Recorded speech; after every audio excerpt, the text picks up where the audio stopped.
Welcome to the WTF Forum. The hosts do not give financial, legal, medical or any kind of advice. Opinions are their own. This broadcast contains foul language and dangerous ideas. If you need a trigger warning, you are in the wrong place. Now enjoy the show. Dear partners and friends of What the fuck? Forum, a very cordial welcome. The WTF Forum is a decentralized broadcast network with no governing body of any kind, and is produced and distributed by a loosely affiliated, ever-growing network of rogue, independent content creators. This forum does not, will not, and shall not have any one location, feed, platform, or channel, but shall be shared and multiplied as nature dictates. If any listener of the following proceedings finds themselves offended, they will be asked kindly to go fuck themselves.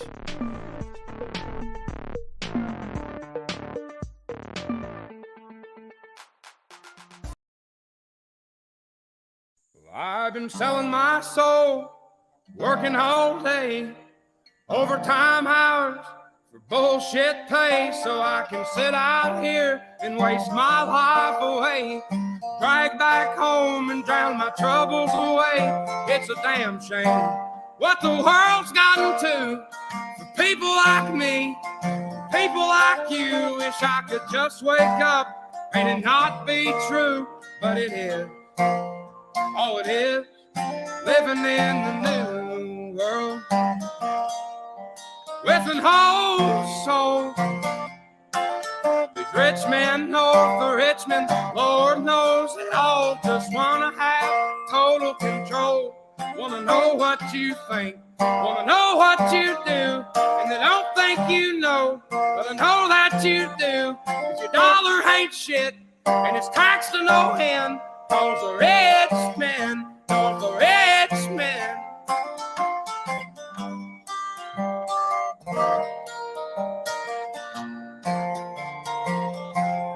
I wish politicians look out for minors, and not just minors on an island somewhere. Lord, we got folks in the street, ain't got nothing to eat, and the obese milking welfare.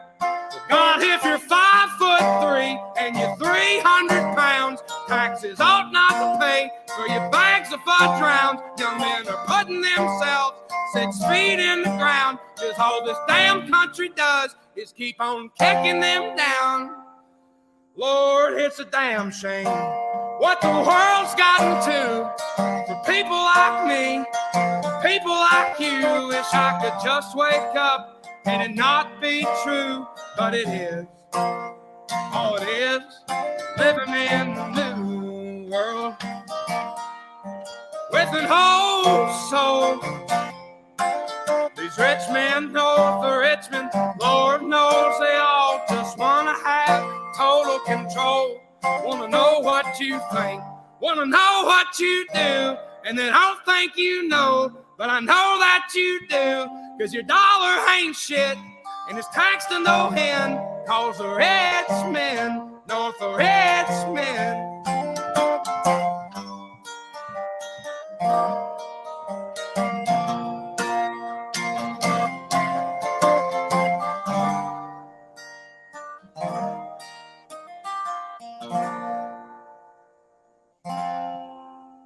I've been selling my soul, working all day, overtime hours for bullshit pay.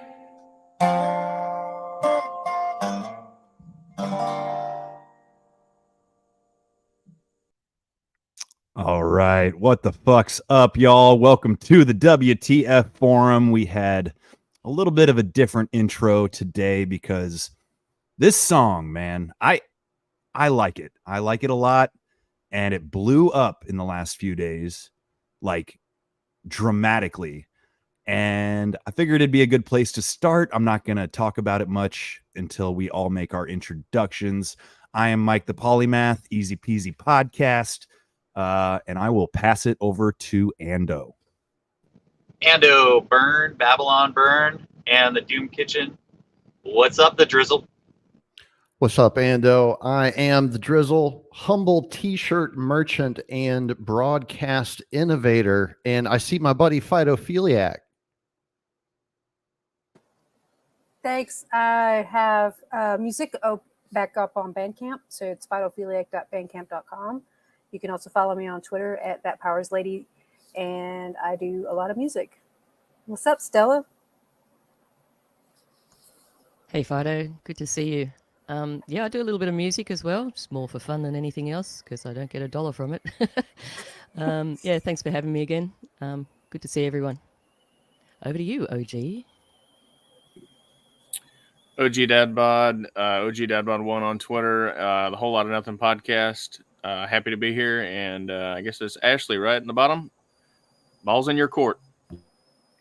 Hey, everybody. Happy to see you all this evening.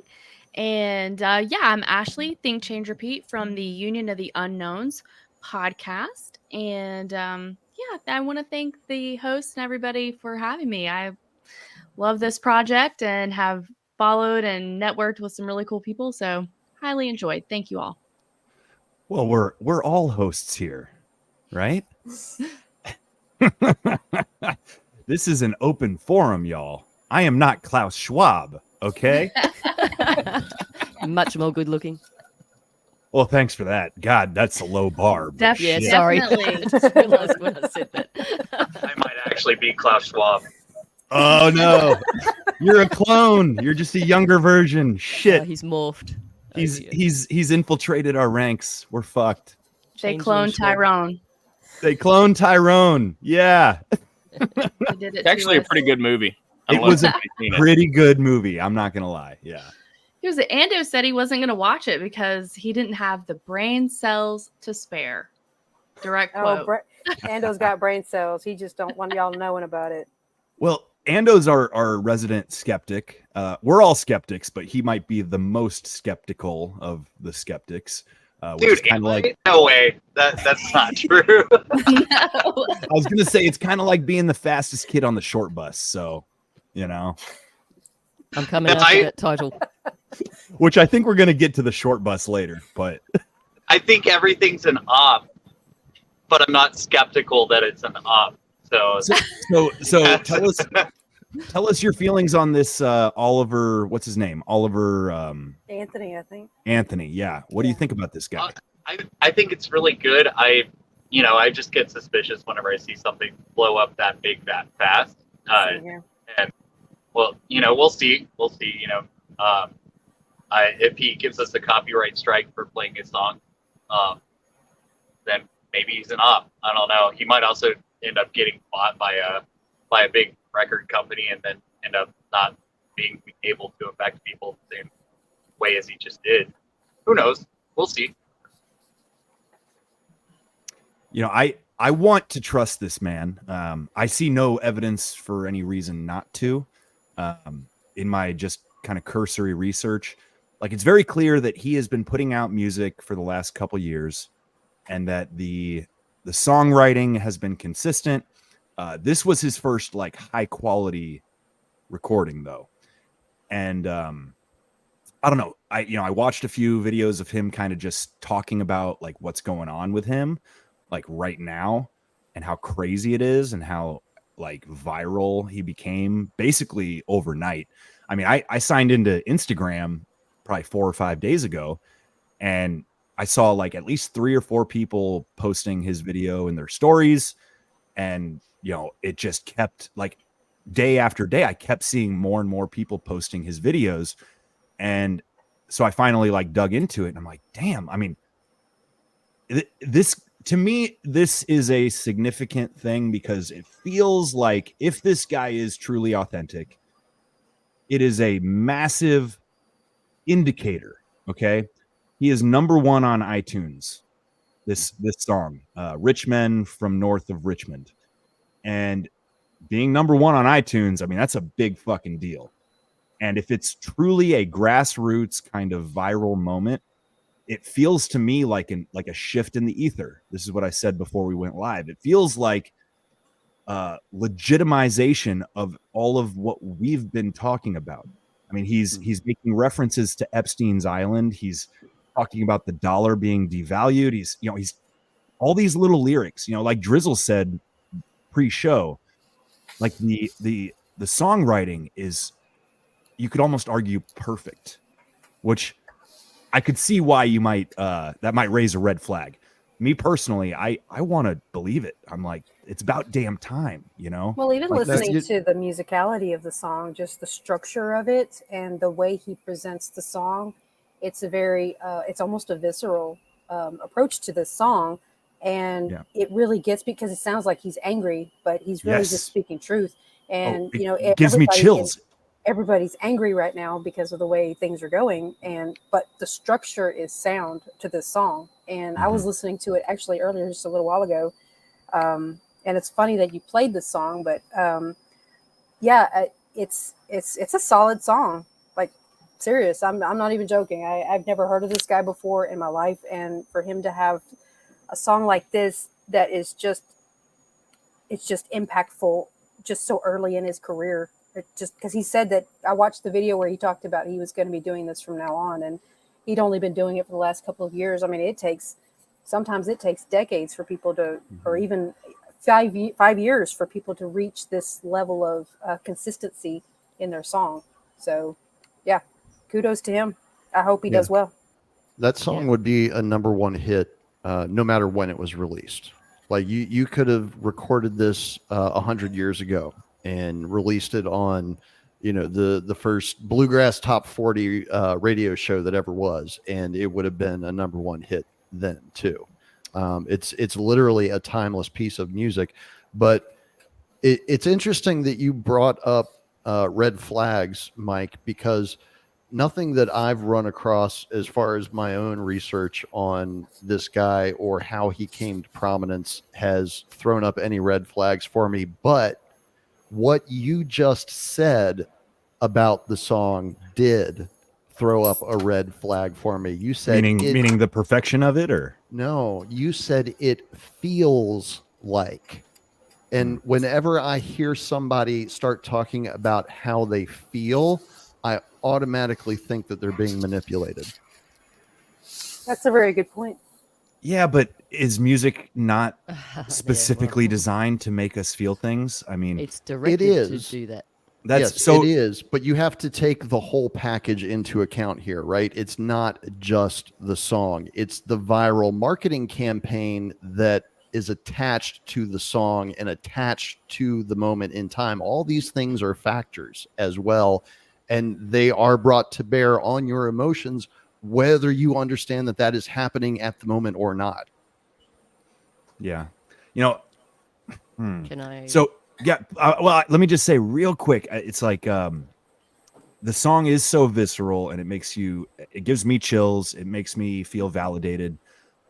So yes, it's worth being a little bit skeptical of. But my feeling on the matter is that God gives us discernment for a reason. And if we constantly talk ourselves out of believing in things, we're doing ourselves a disservice. That's kind of what I think on the matter. Stella, did you have something to say? Yeah. Sorry. I just wanted to point out from a songwriter's point of view. I mean, if you all think that moving people or whatever is sus, then I guess I must be CO as well, because that's what I strive for. I mean, writing a song comes from the gut. It comes from the heart. It comes from what moves you. I don't particularly write for other people, although Fallen Flowers was sort of written for the world. But normally, I write for what is going on inside me, what just comes through me, whatever. But one thing that I did notice, I mean, I love that song. I love the guy. I love the clip. I love the simplicity of it. I love the dogs. Everything about it is just gorgeous. However, I did notice, Rolling Stone have gotten their little claws into him already, so that's one thing that did sort of make me think, exactly. But I want to choose I want to choose to believe that he's legit. Okay, I'm just going to sit there for now because that's what I need in my soul. But the thing about his melody line, his vocal line, I feel that if there were other hands involved in this, it would not have been that simple. There would have been a little bit, because he tends to go da da da da da da da da da da quite a lot. So I know that in a studio with a producer, they would probably vary that a little bit. Like they might make a slightly different melody every third line or something like that, just to, because there is that tiny little bit of repetitiveness, and I'm not knocking that at all, but I'm just saying that's what a producer would probably suggest, just as a little bit of change. So that's my insider kind of point of view. So I would put money on that he's legitimate. He's blown up because the world needed something like this right now. And songs that are so simple usually do break that barrier. So good for him. Love it. We got a little shout out from another one of the unknowns. Keel Thor is in the comments. What's happening? Hey, buddy. We ought to get him back on the forum Definitely. soon. Yeah. I mean, if anybody wants to send him the link, he'd be more than welcome to join us now. Can you do that, Ashley? Yeah. Yes, I definitely can do that. And I wanted to chime in on this from I know I have a lot of musically inclined people here. However, just from a normie perspective, or somebody who does actually really love soulful music, so that was the number one thing that grabbed me about this song, that it was very soulful. I love this kind of music. And I will say that whenever I see something trending that the shit libs hate, I'll go and buy it. Just because if it bothers you that this song is number one on the charts, fuck you so much. They're at least getting my 99 Amen. cents, right? Amen. So Yeah. I even, I think that, is Jason Aldean controlled op? I have no idea. He certainly has an influence in like the Republican kind of sphere, right? I don't hate all of his music or anything like that, but I'm just, whatever. I don't like hip hop, that kind of thing. However, whenever his song was blowing up and they were so pissed, I was like, I'm buying it to On the Libs. I didn't even listen to the song all the way through, but fuck you people so much that are troubled by this. I love it. That's a great take. So that's Can I just also- the normie music take. And the other take is that I do really hope that he's the real deal. I really do. And I wanted to throw out the question, because I think this brings up something for me, and I guess all of us at this point, is, can something actually go viral in today's day and time with all of these really super controlled algorithms and that kind of thing, if they don't want it to? I have no idea. I just wanted to kind of throw that out there. Well, Yeah, I the would answer, I'll go ahead and jump on that real quick. All I have a clip that runs on Liberty Radio. I know it's aired at least once, if not twice now, but it's from a guy, and I can't remember his name at the moment, but he's a Norwegian fella, owner of a social media company. And you hear him say in this 90-second clip that they have absolute control over what people on the network see. If they don't want something getting out, it does not get out, period. So it sounds more like he's going to be a kind of a controlled op at some point, and they're going to at some point reach out to this guy and try to bring him to their, kind of just dazzle him with all kinds of record deals or whatever. But it's one of those things where we just have to be aware that this is also a possibility, and just know that in our heads when we're listening to his music or following his information, that sort of thing, and just not let ourselves get carried away with it. And I think that's very good. The other thing that I was thinking about is that, maybe sometimes something truly is authentic. However, like whoever the puppet masters are, or however they divide their power, maybe sometimes maybe it fits an agenda, right? They knew that people would be like, oh, this guy's a racist, like that it would just contribute to sort of this like fire on either side that they're stoking. So that's why they allow it. And maybe he possibly is 100% authentic. And as a lot of y'all have already said, people do need that, because people have been gaslit and lied to and told that we're not in a recession and unemployment's great and all of the lies, especially the last 4 years, right? So they need it. We need it. That's true. Mhm. Yeah, and if you analyze the situation from a pure public relations standpoint, that puts the odds of him being a legitimate phenomenon at a very high level, because all you need to do, you don't have to control him. You don't have to control his songwriting. You don't have to control the recording or any of that stuff. The only thing you have to control is the presentation to the public. That's it. Yes. Yeah, and also it's a social thermometer, isn't it? So the people that are sitting in the control room are going to, it's like I sort of imagine them at this big pipe work, turning on and off valves. It's like, okay, we'll let this go here, we'll let that go there, we'll just measure everything. And what Fido said, it's quite possible that maybe he will succumb to something in the future. Maybe he is from the start, because I think they're actually getting much smarter with their COs. They're choosing much more suspect people. I mean, let's look at Klaus Schwab. He's just an obvious Dr. Evil, right? But then we look at some of the other ones that have been coming out lately, and I think, oh, they sound so good, but there's just something. Anyway, I just sent you a link, Mike, sorry. On What are you calling me? It's because I've had my half brother on my mind. He's in England. His name's Mick. Anyway.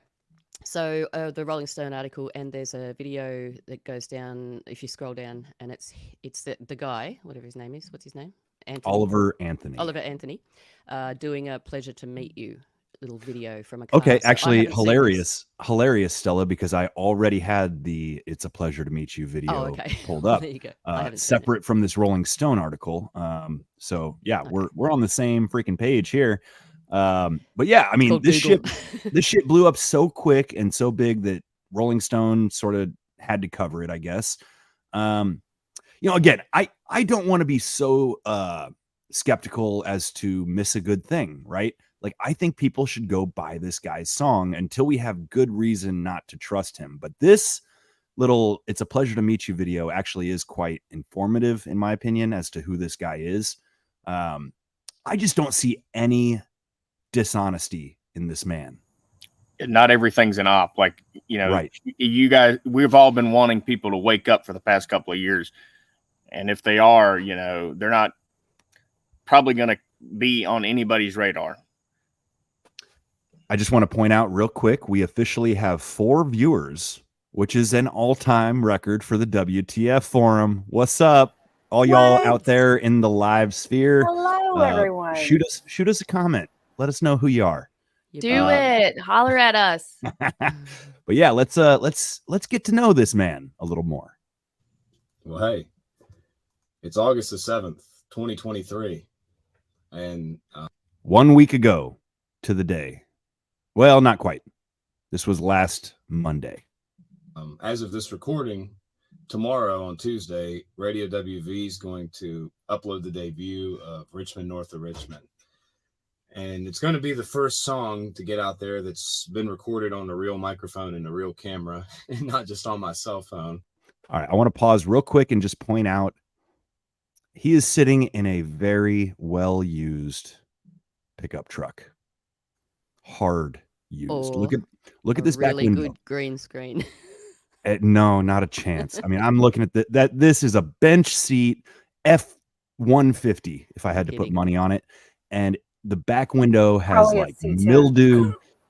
Say what now? Probably a C10 pickup, C10. which is one of our favorites in this house. Sure. But I'm pointing out, like that video where he's singing, he's literally standing in front of a deer blind.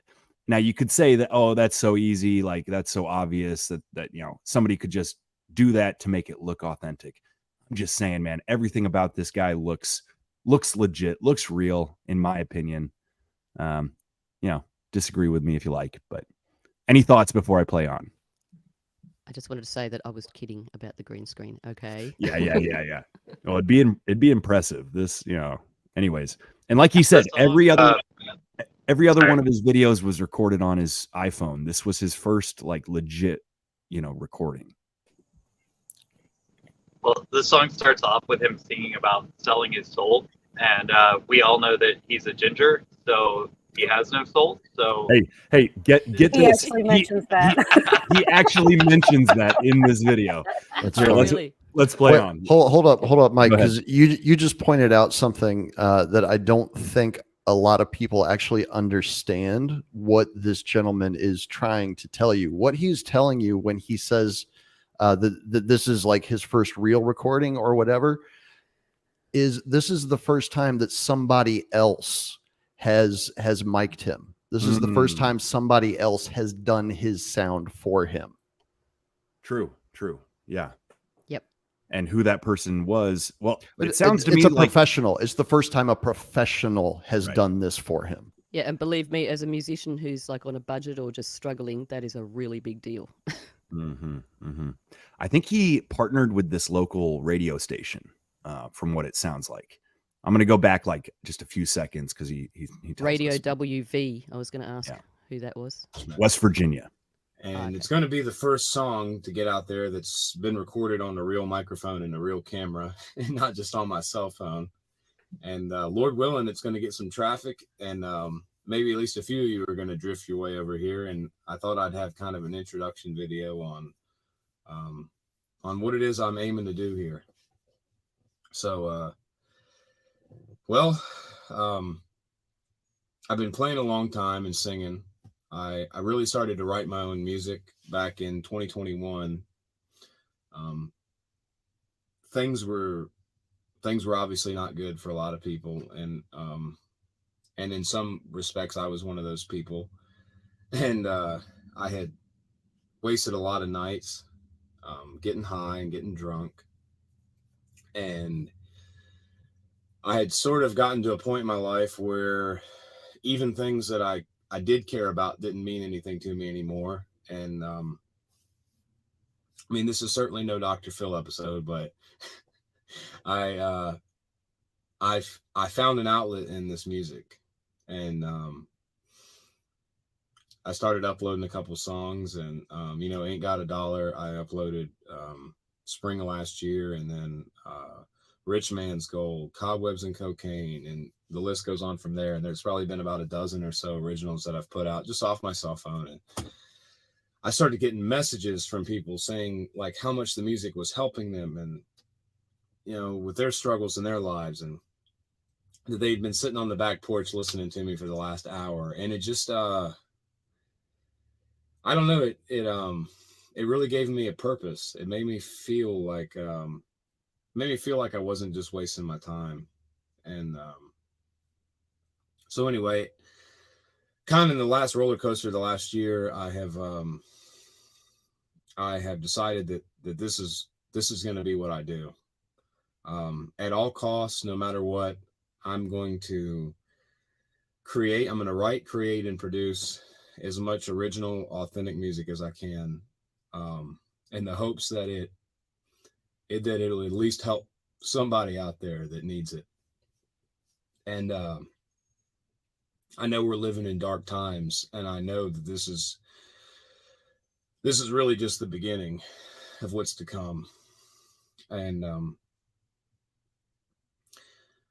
there's a lot of beautiful people in this world, and I meet a lot of awesome people every day. Even back when I did work in the factory, I sing about selling my soul, and I am a ginger, so I don't know if I have a soul to sell or not. But I met a lot of good people even back then, working third shift, 12 hours, 6 days a week. And now I spend a lot of time on job sites, and I meet people from all across the country. And the universal thing I see is that it's like, no matter how hard they push and how much effort they put into whatever it is they're doing, they just can't quite get ahead because the dollar's not worth enough. It's being overtaxed. People are just sick and tired of being sick and tired. And so, yeah, I want to be a voice for those people, and not just them, just humans in general, and some of the struggles and the battles that they go through. And there'll be a lot of positive songs on here too. And there already are some, 90 some Chevy and Between You and Me. And I mean, even Ain't Got a Dollar. Those are going to be fun songs. And there'll be plenty more like that. But I appreciate you taking the time to listen. And hopefully you like what you hear. My email is oliveranthonymusic@gmail.com. I'd love to hear from you. I'll speak a few minutes on Richmond, north of Richmond, and then we'll hang this thing up. I don't want to chatter too long to you, but Richmond, north of Richmond, it touches on my time in Western North Carolina, working in the factory. It talks about some people that live north of Richmond, Virginia, who I'm sure you're very well aware of, who make life a little more difficult than it should be. It touches base on human trafficking and the atrocities that,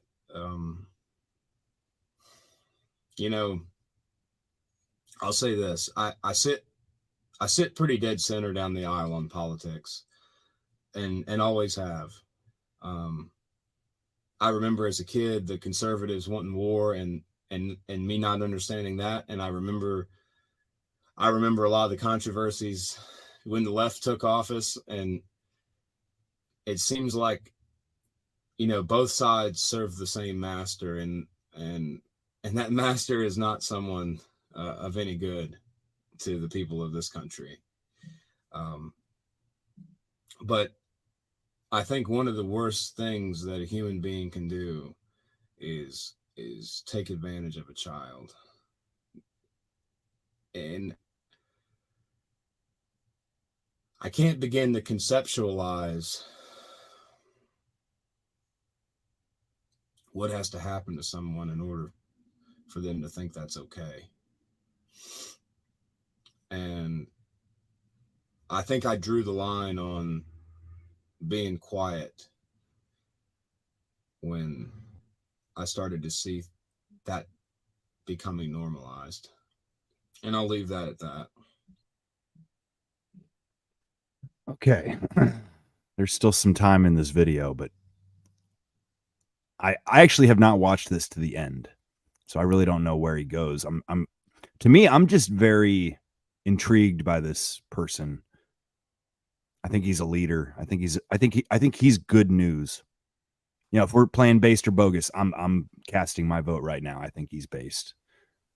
He might not be right about everything. He might still be figuring shit out, but I don't know. He did hit the nail on the head when he was talking about he can't conceptualize what a person has gone through to make them think that it's okay to abuse a child in that way. And he's not wrong. It is by far one of the more sinister attacks that a person can undergo. And I am not by any means saying that it is okay what pedophiles do to children, but they too are under a spiritual attack that is so insidious that it gets to the core of who they are, and it affects them in such a deep and meaningful way that they think this is okay.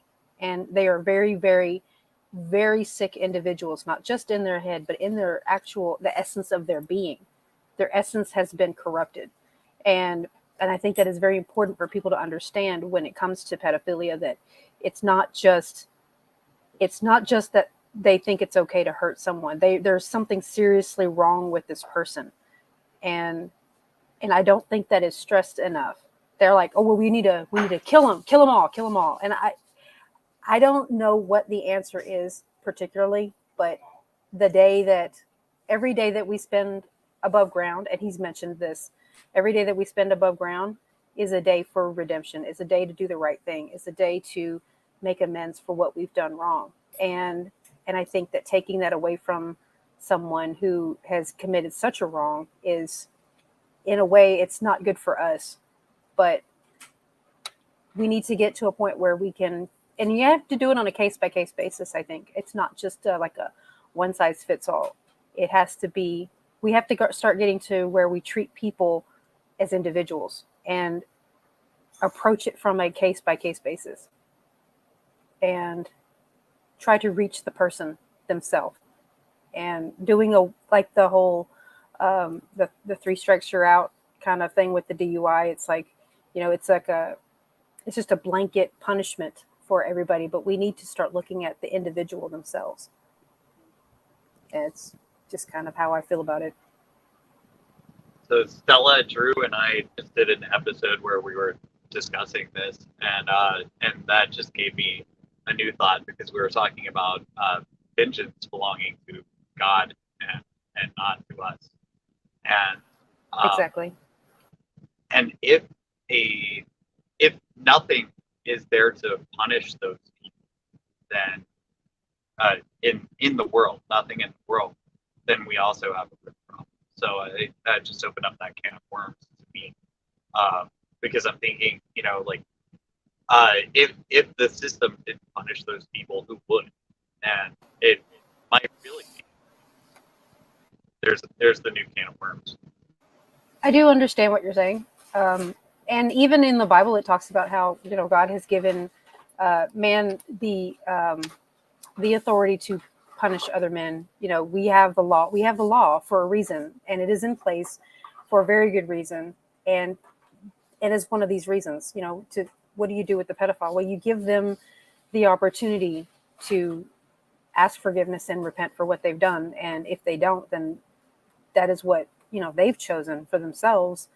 And so, we need to be able to trust that the law is going to bring them to justice, is going to hold them accountable for what they've done. And, just because someone gives their soul and dedicates their lives to God does not mean that there aren't still consequences for the choices and the actions that they've made in their lifetime, So it's not that they get off the hook just because they've given their life to God or they've repented for what they've done. They still have to face the punishment. And whatever that punishment is, it's just, I don't think we should gloat in the fact that a pedophile receives their justice. It's a sad, sad thing. There are no winners in that situation. It reminds me of the day that Osama bin Laden was supposedly killed. And I remember just thinking it was kind of gross how everybody like gloated about it and like rejoiced. Exactly. I don't rejoice in someone's punishment. I really don't. Right. Having them face the consequences of the choices that they've made. That's not something to gloat over. And I think they call it Schadenfreude or something like that. And I can't bring myself, even the people who are, who were so 100% for the COVID shots. And then you see the ones who were calling for the ostracization of people from society who didn't partake of the COVID shots. They're like, oh, they shouldn't belong in society. Noam Chomsky, for example. But the other people that were calling for punishment of people who didn't take the COVID shot, and then they themselves were dying left and right. And I didn't take any joy out of that. I know some people did, but I didn't take any joy out of that. So that's not helping society advance. That's not helping people make healthy choices and do right for themselves. I'm totally with you, Phyto, on that. Absolutely, 100%. One thing I just wanted to mention about Oliver Anthony. He said he drew the line at being quiet, and I really resonated with that because, well, especially for a musician that doesn't have much outlet. I mean, you can talk, yell, send things, scream, whatever to someone, but a song will probably get through all those things that you can't. So it's like you do what you can, and musicians will write a song. I would like to hope that we are at the beginning of some sort of cultural, renaissance. I think we are, Mike. I mean, look what counterculture is, right? Being married, having a family, having a farm, living off grid, this shit that, hippies kind of wanted to do back in the day. We have a new host in the house. What's up, Rob? Hey, folks. How y'all doing? Good, man. Good to see you, so to speak. Oh, there you are. Yeah. There we go. Oh, sweet. One more and we can do Hollywood Squares. Yeah. Brady. I want to be Paul Lind. Can I be Paul Lind? We can and play be tic-tac-toe. bitchy and catty. Yeah. You're not bottom enough for that, Rob. What's that? You're not bottom enough to be Paul Lynn. Oh, yeah, he's super bottom. Oh, yeah. He's beyond power bottom. Look at that. Power bottom. Yeah. Get one more person, we could do the Brady Bunch thing.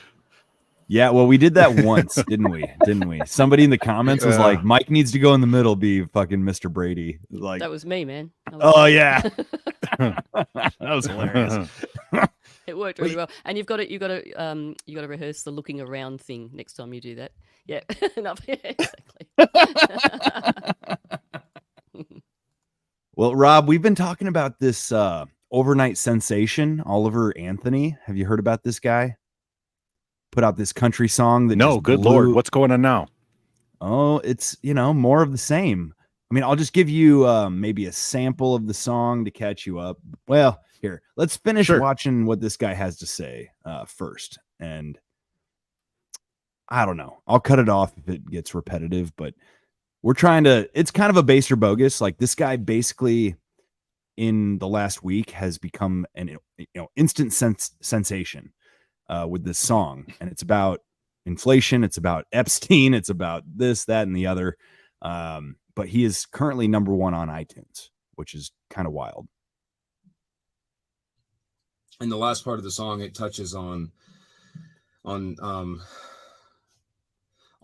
suicide rates and really on mental health and depression, and there's no reason why young men or women in this country should be committing suicide. There's been a big focus on that in media right now. Yeah. People talk about epidemics in this country and the homelessness and the drug use and the lack of skilled labor and the suicide rates. Those things aren't problems. Those are symptoms of a bigger universal problem. And a lot of people know that. It's common sense, but we don't talk about it enough. And maybe that is the problem today, is we just don't talk enough common sense anymore. We've kind of went a little off the deep end. So yeah, I guess I'll leave it at that.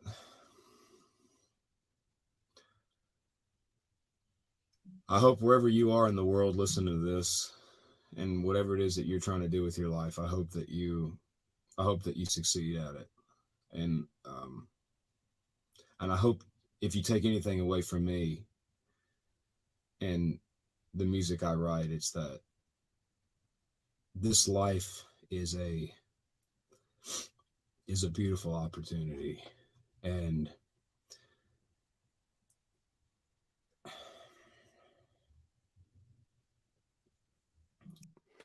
all right, I just decided to cut it off. He got a little long-winded there. Yeah, I'll say this for him: if he's acting, he's a phenomenal actor. No shit. Because he gets a Grammy. He's just a guy. I think he's genuinely coming from a genuine place. I really do. I think for now, what we're seeing is an actual real person who is actively speaking out against what he's seeing in society right now. And the thing is that we need to make sure that we're constantly questioning and constantly looking at his influences, who he's around, who he's dealing with, and just making sure that he's keeping everything above board, and just be diligent about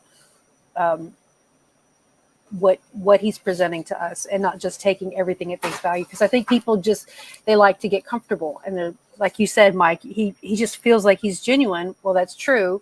And I agree. I do feel like he is genuine, but we don't need to get comfortable in that position. We need to make sure that we're constantly asking, is he staying genuine? Who is he dealing with? That's what honestly, if he was smart, he would stay independent. I mean, yes. I mean, he's number 1 on iTunes, so he would be a moron to sign a contract. Well, there's no money involved in it yet. That's why he can be genuine, And I mean, if you really want to look at it from this perspective, if you want to see how genuine he is, go look at his social media. I mean, he's got his real name out there. It's not that hard to find him. Yeah.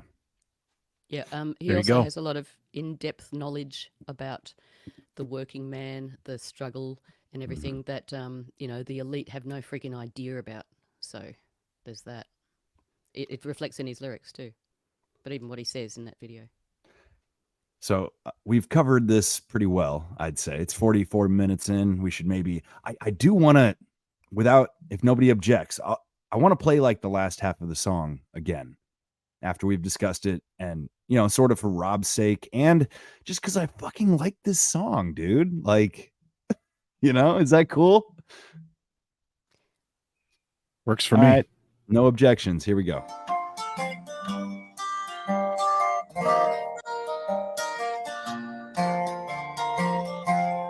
wish politicians look out for minors, and not just minors on an island somewhere. Lord, we got folks in the street, ain't got nothing to eat, and the obese milking welfare.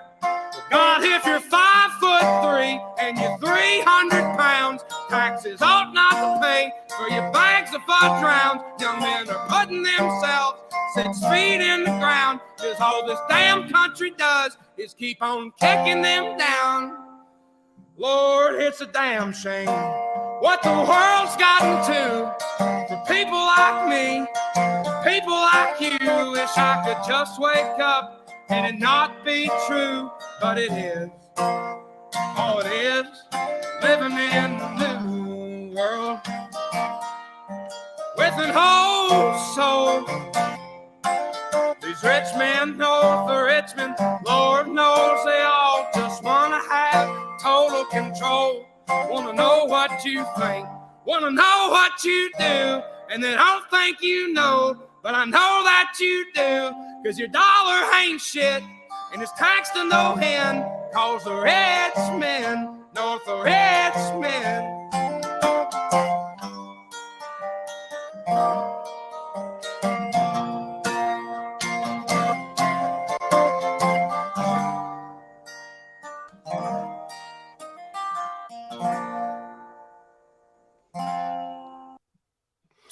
He does go on a little longer, but God, we can't beat a dead horse too much. Actually, before we move on from this, I do have just a comparison video that I think we'll only need to watch about 30 seconds of, because this is Tyler Childers, okay, who is another country musician, right? And this is maybe what we should guard ourselves from, like this is what the industry does to people given enough time and enough influence. This guy is basically kneeling at the throne of social justice. So he was much better when he was still on drugs. He got sober and now he's a SJW. Yeah, here we go. COVID has been a strain on all of us in some form or fashion. People have been cooped up and quarantined. People have lost their jobs and are struggling to make ends meet. People have lost their family members. The country is feeling a general angst.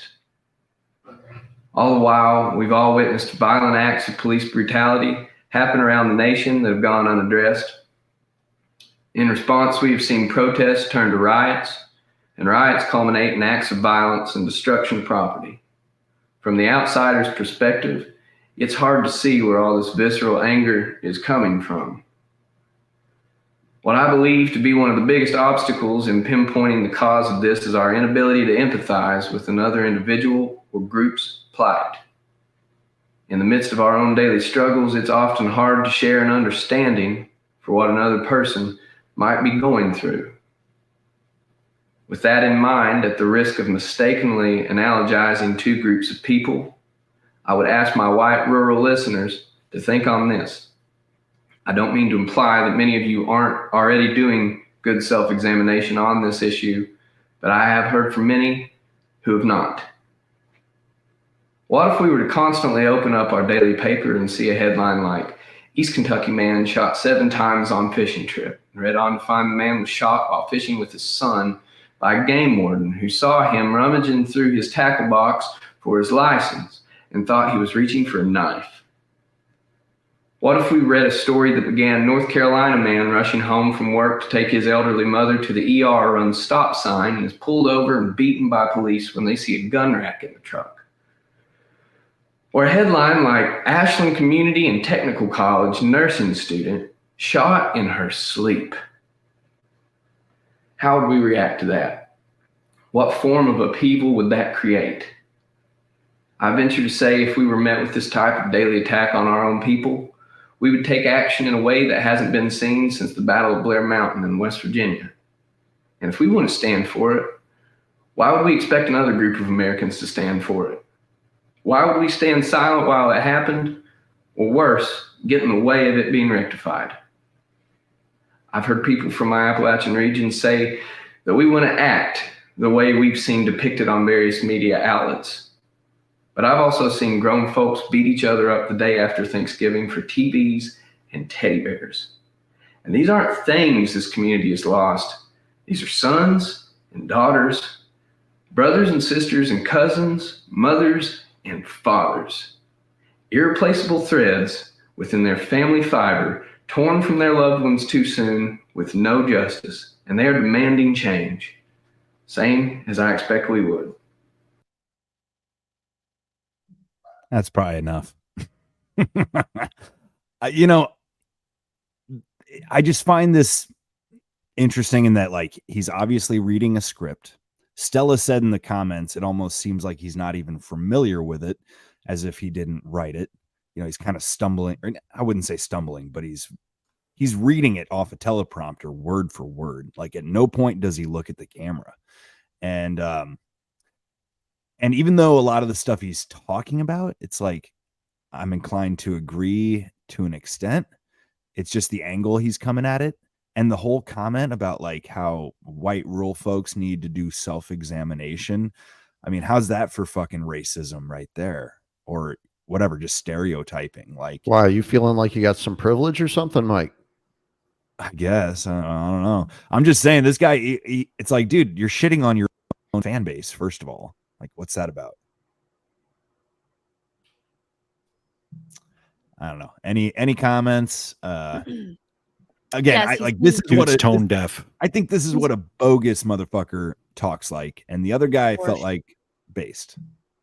Yeah, so I would just throw in that Tyler Childers has had his music featured on Yellowstone, so he's definitely part of the Circus Monkey Big Club. And I don't consider these people like the same in the big club, but I consider them allowed performers, you know, in the big club. And so that was one thought that I had. And the other thought was, fuck you very much. People in Appalachia that are fucking poor are generationally fucking poor. They come from nothing. Literally, many of them were sharecroppers. And that poverty still exists today, 3-4 generations, or at least as far back as I know. So I am very, very sick of the woke scold sellout, which is what I would consider him. I really feel like this was more of a performance that he was put up to see if he would actually do what he was told in order for his career to take the next step. That's how I see it. That's a very good observation. Toe that line. He had to toe that line. Comply or die. Test. Mike, you're into this kind of music, right? The bluegrass kind of. What did you think of his last album, the whole Jesus Bible one? I thought it sucked ass. I mean, I thought it was atrocious. I'll put it this way. I'm a big ass Billy Strings fan. Tyler Childers, I'm like, whatever, dude. He ain't that good. And I don't think Billy Strings ever said anything to piss me off. So I was just telling the chat about Jewel, and she was discovered singing in I think it was Oceanside, which is between LA and San Diego, at coffee shops. So she was real, had like a real big trajectory, became a huge hit, and now she's attending some conference with Anthony Fauci in Portland. So I'm gutted. I'm absolutely gutted. Yeah, same here. She's definitely low. At least we have Eric Clapton and Van Morrison. Oh, Liz Cheney was there too, by the way. Nice. Well, that was pretty much the same thing that happened. All lesbians report to Portland. That was pretty much the same thing that happened with Mia, right? MIA. Like she was a huge out of nowhere hit, and then like as soon as she became famous, she was totally co-opted. Got to wonder what they say to these people. It's got to be more than just money. It's got to be threats. But that's something. Just before we completely let go of Oliver Anthony, I just wanted to say that I'm observing him, and as a vocalist myself, I'm seeing a vocalist who's delivering what he really believes, and I'm seeing someone who has poured over those lyrics, and it's really come out of his gut. So I'm definitely saying based on that. Sorry, I just really needed to put that one in. All right, I think everybody has to vote now. Based or bogus? I'm saying based. Stella says based. Voting is fake and gay. Well, it's not a vote. It's a poll. This is a poll. I say bogus. Cautiously optimistic based. Cautiously optimistic. Ashley says bogus. That kind of shocks me. I say bogus. I'm sorry. Who did? Fido? Yeah, I say bogus. Yeah, I'm chiming in as optimistically based. Okay. Yeah, with Ando. I think he's based. I think the viral marketing campaign is the bogus part. That could be. Good point. Yeah. Just as an aside, some of the things he was talking about, especially the suicide. Okay, so this past month, I've had two people fairly close to me try and check out without warning. One of them ended up skipping a 45 across his skull, putting a big groove in it. Lived, don't know how. And then another one said he had how can you say it? Let's be creative, I guess. He forgot how many pills he was taking while he was drinking wine. 49 Reds and a bottle of wine. Right? Was that Billy Carroll? Yeah. So it's getting weird. And here's what's even crazier still. Both these people are fairly wealthy. One of them, he has a significant other that is doing the investigations into the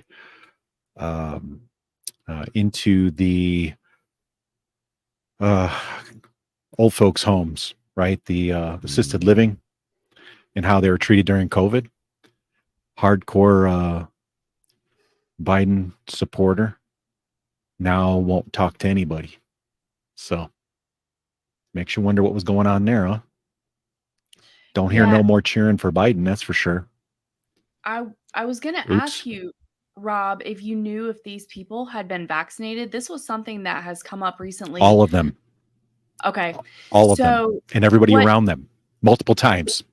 Okay. So yeah. What tipped me off to this was originally, well, first of all, I just started paying very close attention because remember when everybody was talking about, oh, so-and-so's neighbor has COVID. I mean, that was like the reach that you heard about people getting sick, right? Originally.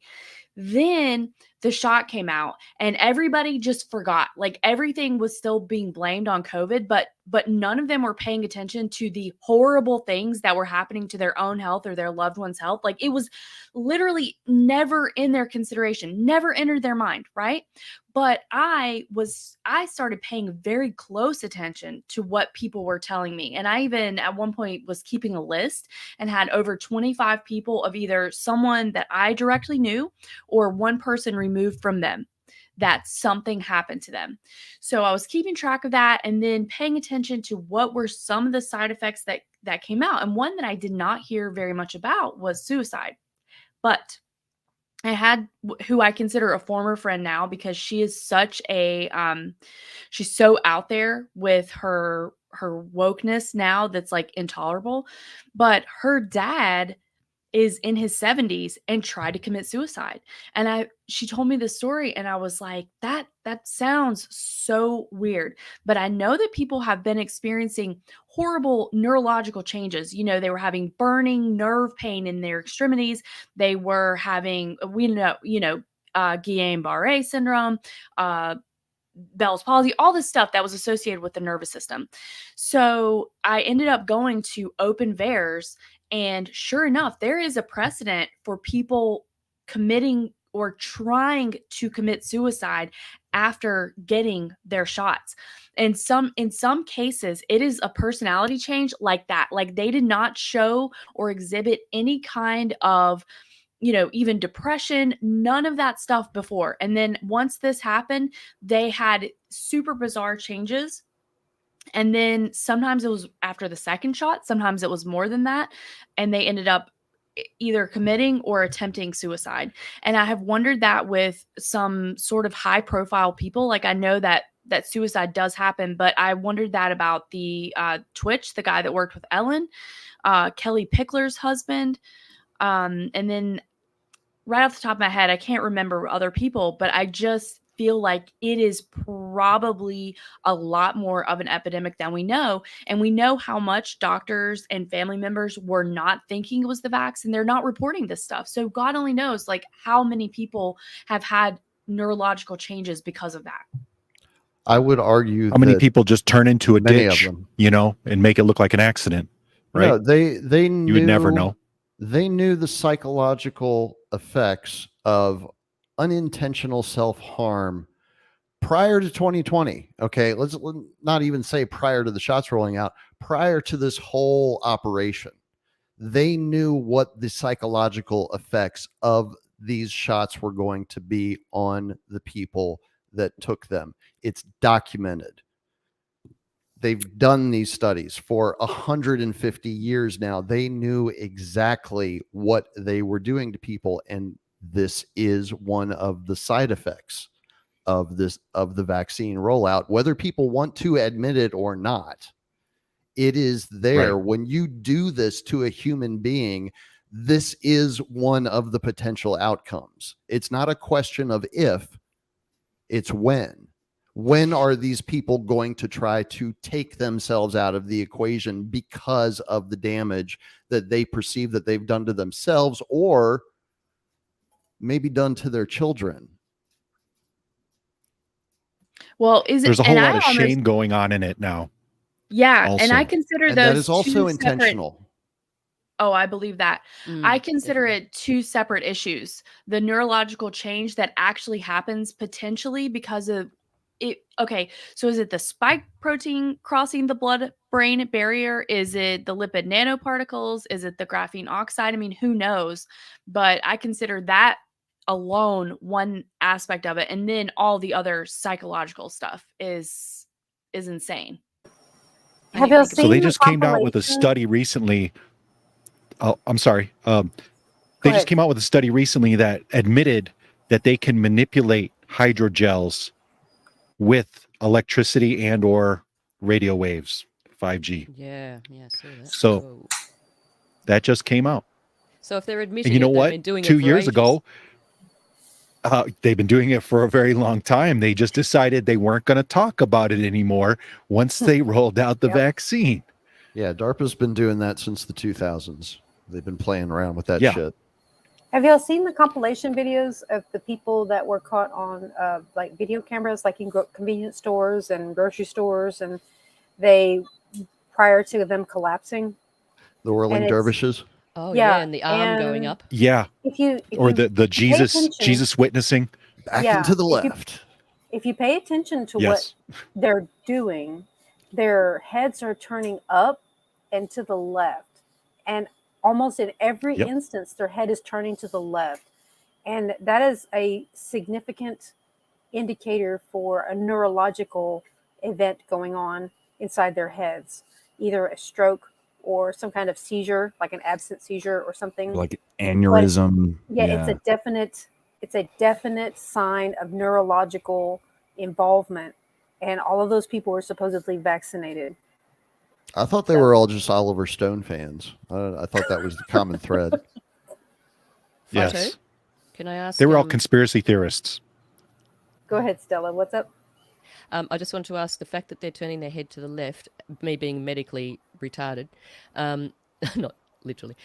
Does that mean that the left side of their brain is being affected because they're turning to the left? It would be the right side of their brain. The brain is right. Yeah, it's reversed opposite. from, it's opposite. So whatever happens on the right, it shows up on the left, and whatever happens on the right shows up on the, whatever shows up on the left. That's the shows up general on the right. rule, Yeah. but who knows Yeah. what's actually happening. So, that's it. Yeah. I lost what I was going to say. Go ahead. I apologize. That's okay. Am I the only one that thinks, us turning the world into a big prison and, all the undiagnosed medical issues that went along for so long might have a bigger role to play than, some of the, what I would consider out there shit? I do have something to say about undiagnosed medical conditions. So when the COVID shot started getting rolled out, about 3 to 4 months after, you started seeing players falling dead on playing fields, sports fields, that sort of thing. Now, it is a thing where a person would have an undiagnosed heart condition. That is a thing. It does happen. But it is not as common as what the media is trying to tell us that it is. So all of these players who are dying of heart attack and or stroke or whatever on the playing field while they're in the middle of playing their sport, it's very unlikely that it is a natural occurrence, that it is an undiagnosed medical condition. And when you factor in all of the people who started having blood clots after the shots were rolled out, is also an improbable causal factor when you think about it, because the way a person develops a DVT or deep vein thrombosis or blood clot is when they have been immobile for an extended period of time. And by extended, I mean 12 hours or more, laying in the bed or sitting in a chair and not moving. Now you can see it in people who fly long hour flights, airline flights, like 12 hours or more, like from the United States to the Philippines or something like that. From time to time, you'll see a person develop a blood clot in their leg, but that's not normal. That's outside of normalcy for people who are typically healthy. And so when you see patients that come up with blood clots in their veins, or they have a pulmonary embolism, which is a blood clot in the lungs, or a stroke, which is a blood clot in the brain, either they've had an undiagnosed medical condition or it is some other causal factor, which, given the fact that we have spike proteins that tend to aggregate in organs of the body, it is not outside the realm of possibility that it is the COVID shots that are causing it or some kind of vaccination that is causing it. And the fact that their media is not wanting to even consider it a possibility is a very big red flag for me. Have y'all, I assume at least a few of you have seen this video or heard the song at least, but this guy, Tyson James, he's like a truth rapper kind of guy. And this video is kind of shocking if I remember right. He shows quite a few clips. Song of the year.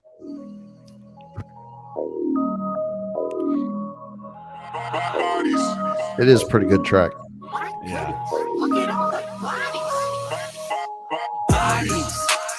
This is what they wanted, dropping bodies. Every time I turn the TV on, they dropping bodies. Chicago ain't got nothing on these bodies. They dropping left and right. We try to tell you about these bodies.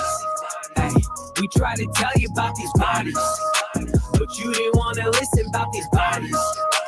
Now you might be dropping like a body.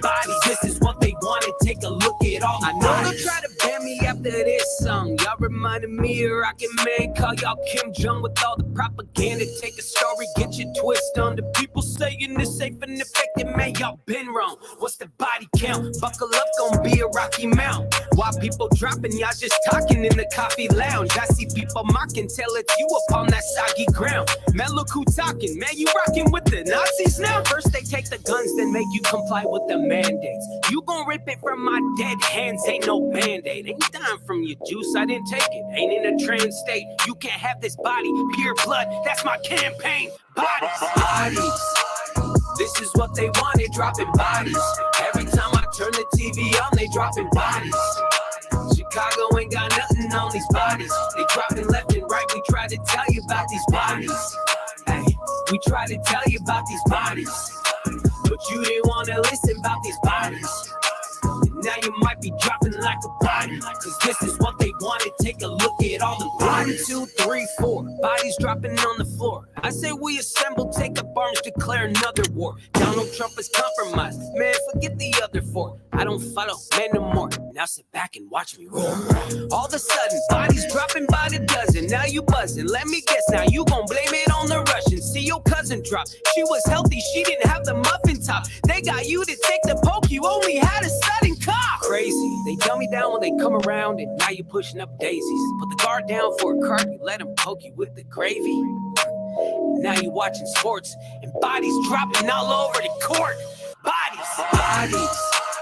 This is what they wanted, dropping bodies. Every time I turn the TV on, they dropping bodies. Chicago ain't got nothing on these bodies. They dropping left and right. We try to tell you about these bodies. Hey, we try to tell you about these bodies, but you didn't want to listen about these bodies. Now you might be dropping like a body, cause this is what they wanted. Take a look at all the bodies.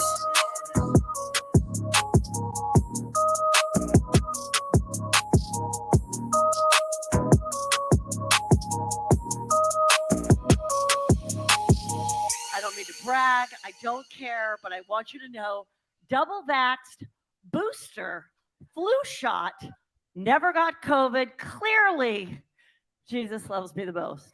Seriously. So nice. So nice. Bodies. This is what they wanted, dropping bodies.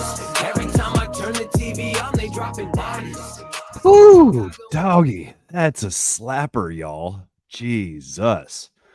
Hey, I shouldn't take the Lord's name in vain, as we just saw. My bad. Ooh, that comedian. You don't tempt God like that, man. Ooh. Jesus loves me the most. The Bible says Wow. God will not be mocked. Yep. That's right. Yeah. You know, I fully did not expect to go this long with this. I guess it's a train of thought, you know, every one of these forums is, right? I hope people are ready to just buckle up though, because there's more here. There's fucking more here. And this issue about suicide. I was looking at the private chat here, and we got OG saying that he's feeling like a normie because he assumed all the suicides were just because of the quote unquote unforeseen consequences of lockdowns and like the psychology of it all. But it might go deeper than that. I hadn't really considered that at all. But a friend of mine kind of opened up to me a week and a half, 2 weeks ago. He's lost 2 friends to suicide in the last like month. And wow. Yeah. So it sounds familiar. Oliver Anthony, he says something in his song about just how this country keeps kicking down the men. And I was of the opinion until maybe it's got to be a combination of factors, right? Take every case on a case by case basis, right? But I think a lot of men are suicidal more due to cultural factors. But I'm not going to argue there could be something to do with the vaccine if it's truly making people's like bodies less comfortable, less hospitable, or what have you. Yeah, the lyrics are young men are putting themselves 6 feet in the ground because all this damn country does is keep on kicking them down. Yeah, that's the line that kind of hit me the hardest. As a 30-year-old guy, like I'm probably the youngest one in the bunch here, if I had to guess. I got you. Oh, you're a little younger than me, OG. Well, it just seems like our generation was kind of pacified from day one. And a lot of guys have just zero agency, zero purpose, direction, and they don't really see a way out. And that's been going on for a long time. Okay. Like I had at least a couple friends attempt suicide at different points, One of them was as young as like 17 when he tried. And it's horrible, man. And it's like, why? But it's because they feel there's no hope. And When your generation too is starting to get wrecked by the opioid epidemic. Like my sister's a little bit older than you, and like her generation is just being wiped out. I mean, it's like, every week it seems like, oh, somebody we know died, or, I'll ask, a year from now, and 2 or 3 people that I know will just have either died or they're, in rehab, or nobody's heard from them. I mean, maybe I'm just biased because like I'm a guy, and therefore like most of my friends were guys, but like I don't hear about a lot of women trying to kill themselves, at least not as many. Is that totally unreasonable to think, or am I?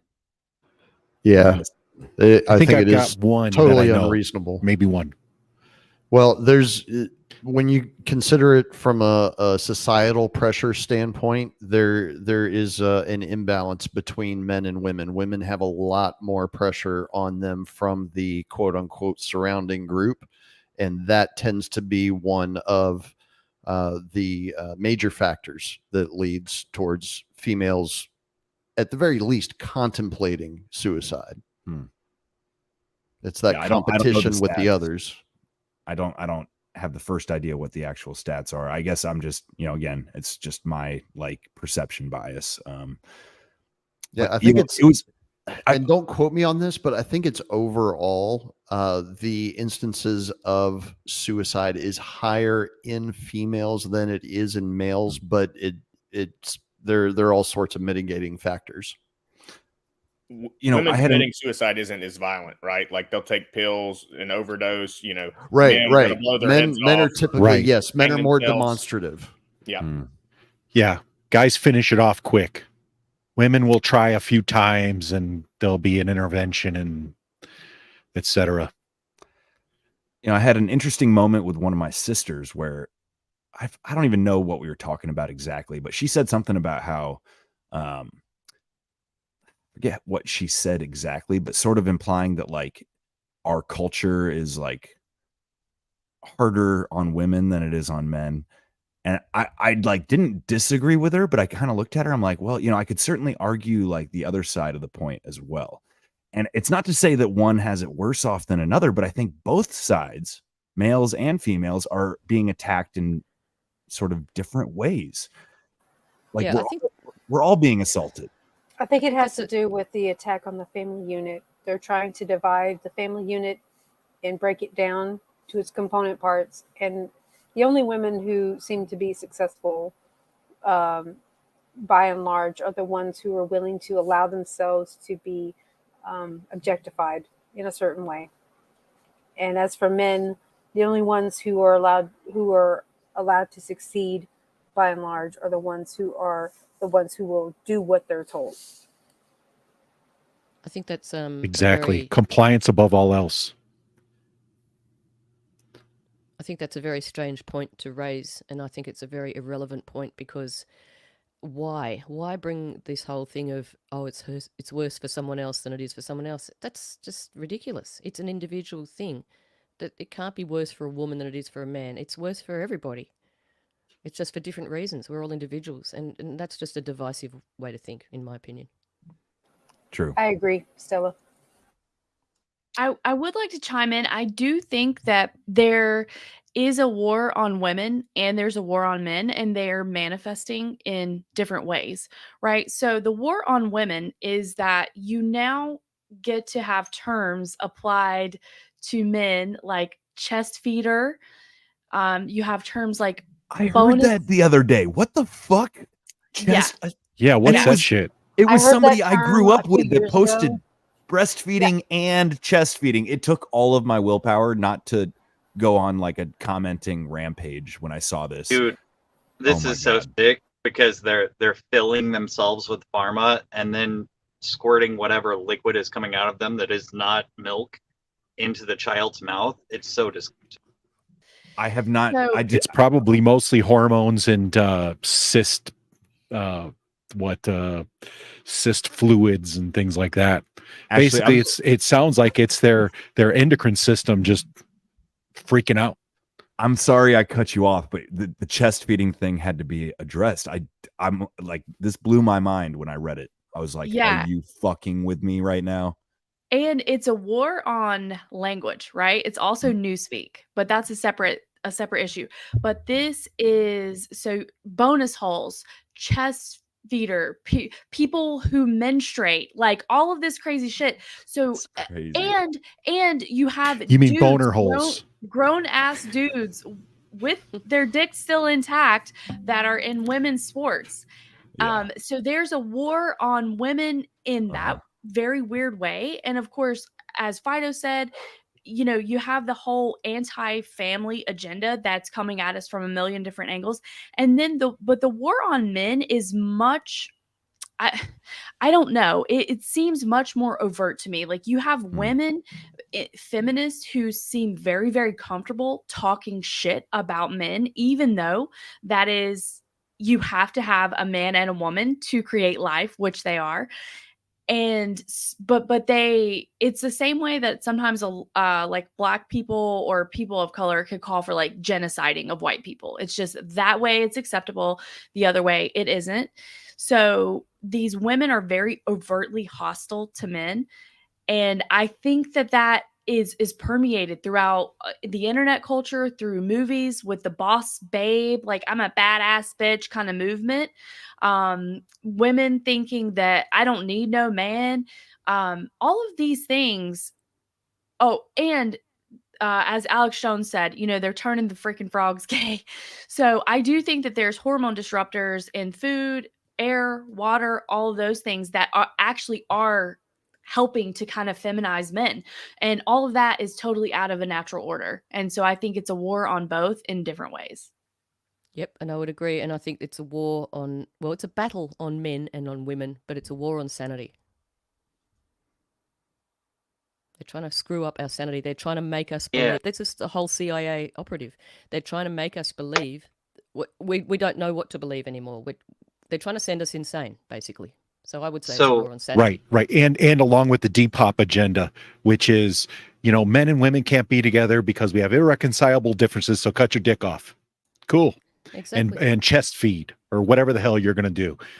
And, you know, let's be honest. I think the juice, I have a funny feeling that it's maybe endocrine and or hormonal system disruptor, more so than it is anything to do with your immune system.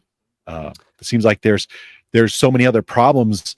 It's almost like the gateway drug to trans. I mean, let's be honest. Am I crazy in thinking, like, you know, just the logic doesn't check out, where apparently like the dangerous thing about the Rona was these spike proteins, right? That like assault your body. So now we're going to just like have your body produce them on its own. Here you go. That was my Enjoy. my logic was, it's like saying, okay, there's a bunch of people running around outside stabbing people. So here's this big pile of knives. So go ahead and roll around in that shit and see how that goes. That'll totally keep you from getting stabbed to death because you're going to roll around in the knives. Well, the spike proteins are the knives. The dumbest shit I've ever heard. Now, funny enough, they knew a long time ago that corona, various forms of it, would cause erectile dysfunction. Sounds certainly like something you would want if you want to push Depop, right? So then let's go ahead and put that in your body. Blue Chews and they got the Viagras and they got the this and the that and the blah blah blah. Yeah, there's a pill for that, Rob. Hey, those are performance Sure there is. enhancing drugs, okay? That's not medicine. Sorry, didn't mean to cut you off, but we do, you know, okay, so like people, there is a war on sanity. I liked whoever summed it up that way. Was that you, Ashley? No, Stella Q. Stella. That's a well phrased way of putting it. But I've got two different examples, and obviously, like, I don't know, that once again, I'm playing the game of trying to draw connections, and we'll see if they come together. But this is one of our new traditions as Americans. Flash mobs, I guess you would call it. wasn't a flash mob where everybody got together and danced in public? It used to be in the old This days. is flash looting. Yes. So there's like 50 plus people robbing this Nordstrom.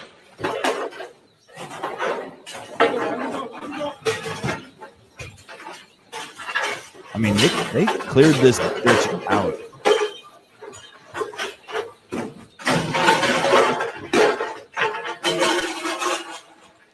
It's very reminiscent of what's going on in South Africa the last couple years.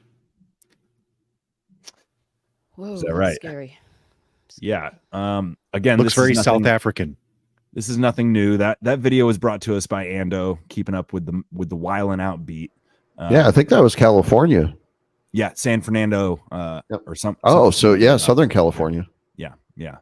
I'm just not even going to comment on the fact that they all looked like a similar, racial category. It was totally a Trump rally gone wrong. Everybody knows that. Look, obviously. And it was Blame totally Trump. an organic event. Nobody put them up to it. Well, this is the thing. These are organized Yes. assaults. These are organized assaults. I mean, this takes planning and cooperation. And as I watched it, I just couldn't help but think, like, aren't you embarrassed with yourself? Like, it's really just kind of. You've got to ask, where are the parents? It's shameful. It's like They're not the embarrassed. It's like the delicate dance between the DEA and the drug cartels. They feel like that is owed And the to Border them. Patrol. They are all the there's no- same. There's Keelthorpe. no shame. Sorry. It's Keelthorpe it's just I'm sorry, Ando. Please go.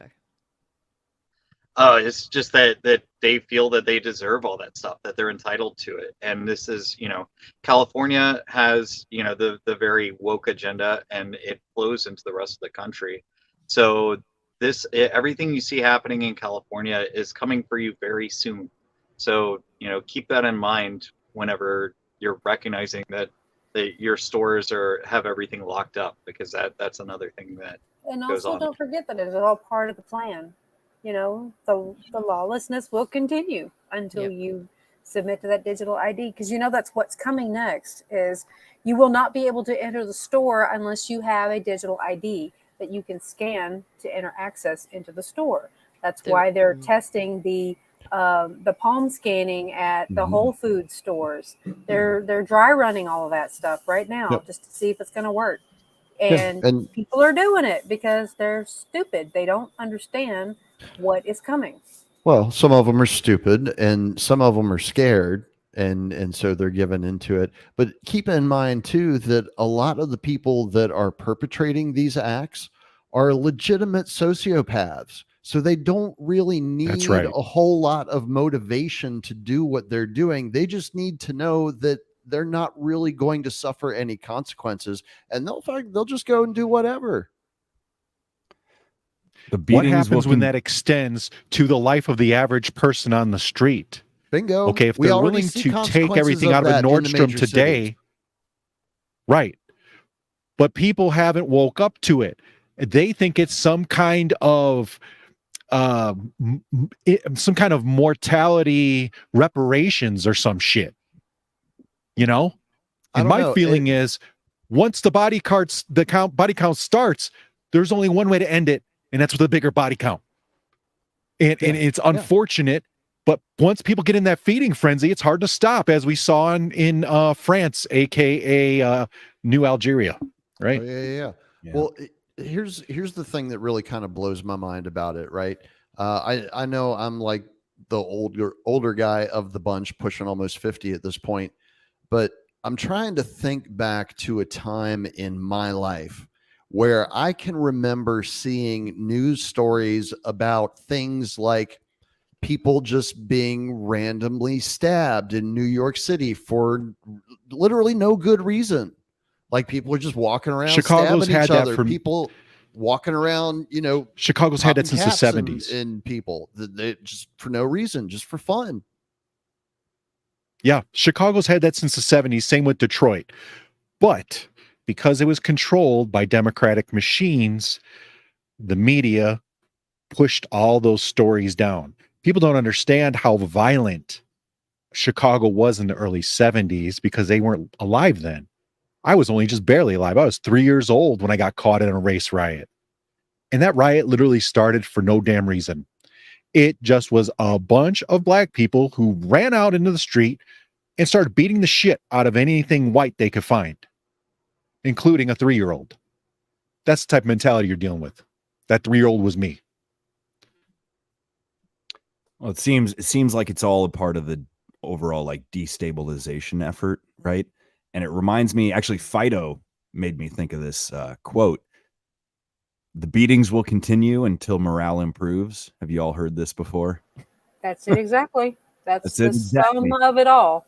So like there's two sides. In this case, the body count will continue until morale improves. Yeah. Well, there's like two sides of the coin, right? There's the wiling out like riot mob mentality, and the other side is over regulation, over enforcement of law.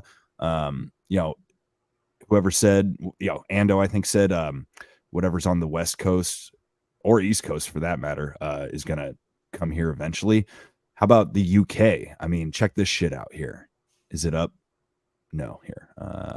Boom. Check this out. So there is sound eventually, but for this first like 10 seconds, there's no sound. There's just a caption. And it basically describes how the police came and arrested an autistic teenager for commenting on the fact that a police lady looks like a lesbian. Okay.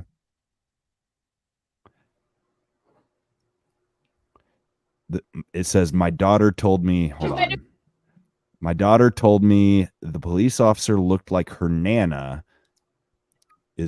She said this lady cop looks like a lesbian, just like Nana. That was basically the quote. And you have 7 officers showing up at their house later to arrest this teenager. She's made a comment in her own house. You've got her own camera. She hasn't said anything to you. Don't matter. Don't matter. She's getting arrested. She's getting arrested. Why are you doing this? Coming. Don't worry. She hasn't done anything. She's autistic. I don't care. She's autistic. I know you're arrested. I'm telling you, I've got Eunice coming. She's going to be arrested tonight. I'll wait till the police says she's coming. I'm like, if I get... Why we got on the first place. Calm down. She's autistic. Can you stop staring at her, please? She's got autism. Can you just stand there? She's in a cupboard. She can't go anywhere. She can't go anywhere. Stand there, dear. They're going to remove her for what? With your woman. She said the word lesbian. Her nana is a lesbian. She's married to a woman. She's not homophobic. Look what you're clenching your fist. Go away from my teenage daughter. What is up with you? Right. So this is the officer in question, and I gotta say, she looks like a lesbian. I mean, yeah. But if now the shoe fits, she should totally wear it. Yeah, I mean, what's the problem? I don't get it. Like she called her a fucking rug muncher or something. Like, dude. I mean, I thought I heard derogatory. I've never heard that term before. Well, then.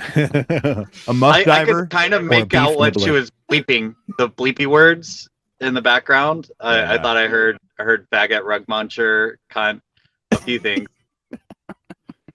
Well, I don't know. If it's come to the point where hurting people's feelings, it's like, oh, boo-hoo, you're in the cops. Yeah. You should be a bit harder than that, bitch. No fucking shit. I Yeah, mean, right? just look at this girl. I mean, she looks like she ought to be tougher than My this. teenage daughter. Salty says that she looks like Conan O'Brien. There you go. She kind of does, yeah. I mean, I'm gonna play When will it on. people learn to stop answering their door? That's a whole nother thing. What are you answering your door for? You see cops out there, don't answer the fucking door. Get away from the door. They don't have a choice in England. Yeah. I just want to true. point something out here because quite a lot of what you guys What do you saw mean? coming- Knock the damn door down. Fill it with tannerite and let them have fun. Boom. Bada bing. Hit it with all you got. What you got for us, Stella? I mean, some of what was coming out of Australia that you guys saw, the more sensationalist things. I have been told from a reasonably good source that it was controlled and created. So, for instance, that woman that was arrested in her own house, the pregnant one, I have it on reasonably good authority that she was set up. So I'm just looking at this going, is this real? Because it just seems beyond stupid. It seems beyond ridiculous. And it's just a little bit too, it's sort of like, here's what we can do to you. You all seen this, you know? Uh-huh. It's funny that you mentioned that. Look at the Provo, Utah situation. That looks completely contrived to me for some reason. Yeah, I think there's a lot of contrived things around this.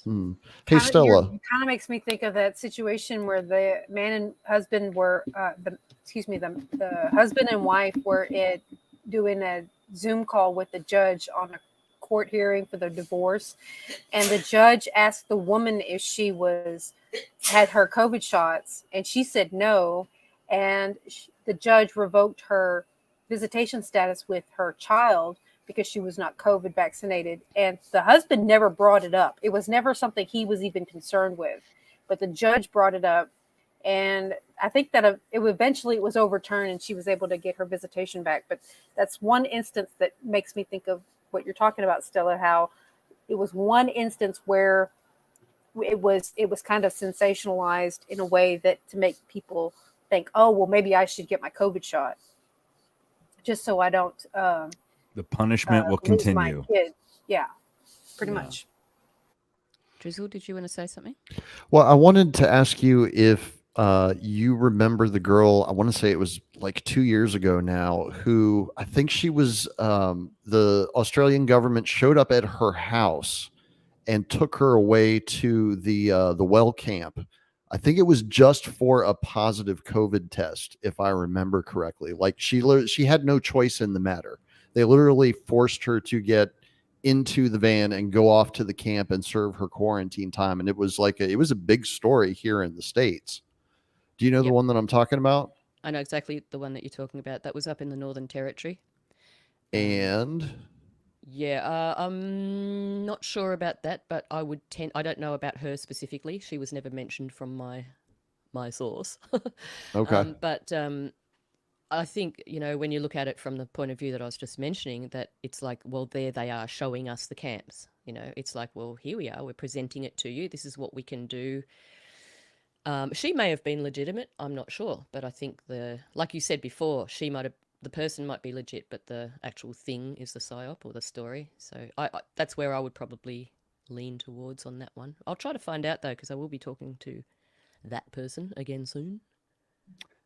Do y'all remember this one? Speaking of Australian psyops and the camps, I remember this when it was happening.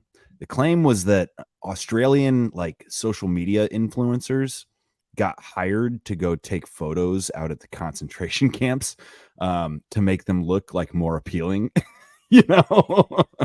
Oh, it's a nice holiday. Yeah, come holiday out, in the Northern Territory. Come out. You have your very own private cabin, and who knows, you might have a smoking hot babe next door.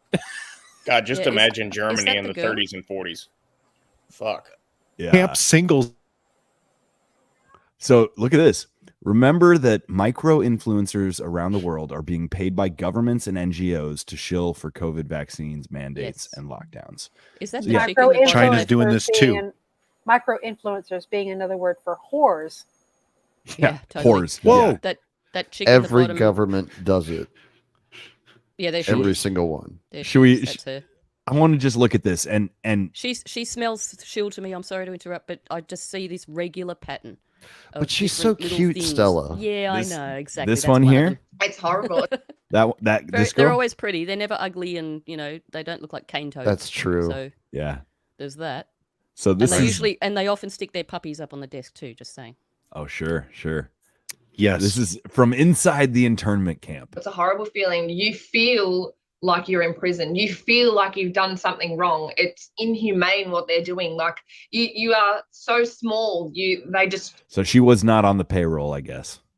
overpower you, and you're literally nothing. It's like you do what we say, or you're in trouble. We'll lock you up for longer. Yeah, they were even threatening me that if I was to do this again, we will extend your time in here. This one here, as soon as she started talking, I'm like, they got to have this little clip because this one. This. I remember when this came out, dude, and it was like this. It's like, fuck, dude. Oh, it was a great story, man. Warning that you have to stand above and obey the rules while you get, yes, and that's we have to Go the rules again. I don't care. So what's am I happening allowed in to the go to the background. laundry? You're allowed to go to the laundry, but you got to wear a mask. Yeah. Yeah, righto. And you definitely can't go up the fence anywhere else. But you're allowed to go to the laundry. Yeah. That's always been the case. Yeah. Right, so if I was sitting just here, which is right near the fence, why are these guys in a cabin that's right near the fence? It makes no sense, does it? Yeah, but you can't leave your balcony to go to the fence to talk to somebody else. That's just obvious. Yeah. So if I was Again, at it that doesn't have to balcony, make sense. So there has to be lines everywhere drawn. Yeah. And one of the lines is you cannot leave your balcony and you cannot go to someone else. So the thing that he says real quick, you almost miss it. He says it doesn't have to make sense, and that's what I like. Back when this came out, I took a screenshot of that motherfucker when that was the caption. Like, it doesn't have to make sense. And again, I guess, you know, when the first girl started talking, I said, oh, she must not be on the payroll. But I suppose the question that we're actually addressing here is maybe like these like psyops, they are on the payroll. They're being paid to show this is what we'll do to you. Even though like it's actually an exaggeration, it's like the most extreme. That's the psyop, like to make you feel powerless. Yeah, I was going to say there's no reason to think that she was not on the payroll. I Mhm. mean, these Stella, I have are a all question actors. for you.